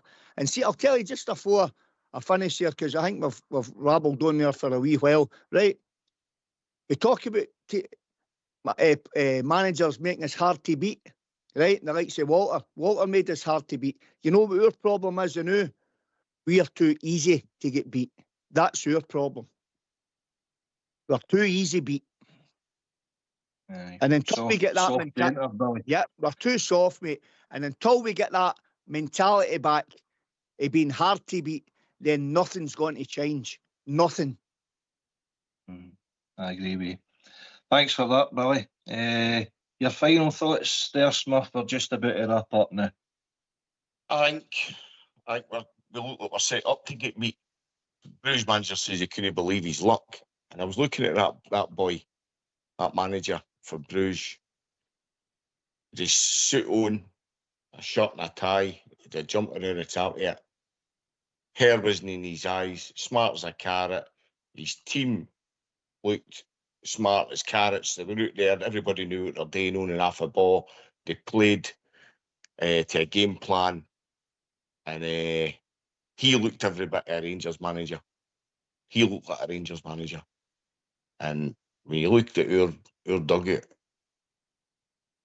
listen, just go and have a look at the guy. Tells its own story. Tells its own story. Needs to go. Scottish football, let alone Rangers, can't afford project managers and projects. It doesn't have the finances, etc., etc. Rangers need a pragmatist in there. Somebody that knows how to get results, because that's all that matters. Walter did it with money, and he also did it without money, because he was a good manager. We need a good manager, and we need somebody that knows the culture. And I wouldn't be averse to Derek McInnes taking there, if I'm being perfectly honest. Anyway, thanks for taking my call, and I'd like to wish everybody a good night. Brilliant. Thanks a lot for your call there, Smith. Always appreciate it, and welcome on the show. Thanks for that, Bill. Mark, your final thoughts before we wrap up? Yeah, unfortunately, suits are too sweaty for our vegan manager right now. I think it's going to be a rough ride, boys, unfortunately. I completely agree with Smith's points. We need a pragmatist now. He's either got to quickly adjust, or I think it'll be, unfortunately, just another notch in my guitar. No bother. Keep the chin up, pal. You never know. But thanks again for your call, Martin, your contribution to the show tonight. Billy, your final thoughts, pal, and thanks for joining us. No bother. Thanks for hearing us on. Listen, Gaffer, I don't know if you're listening or no, but listen, just start winning football matches. That's all we want. That's all we want. Just win football matches and win us trophies. It's not a lot to ask at Glasgow Rangers. Our history tells you that. You just need to go up and look at that trophy room and see what it's all about. And drum it into the players. That's what it's all about. That's all we want, mate. But we look forward to Sunday and we follow. Great comments. And again, excellent points with everybody tonight. That's what the platform's all about. Rangers Radio. Excellent.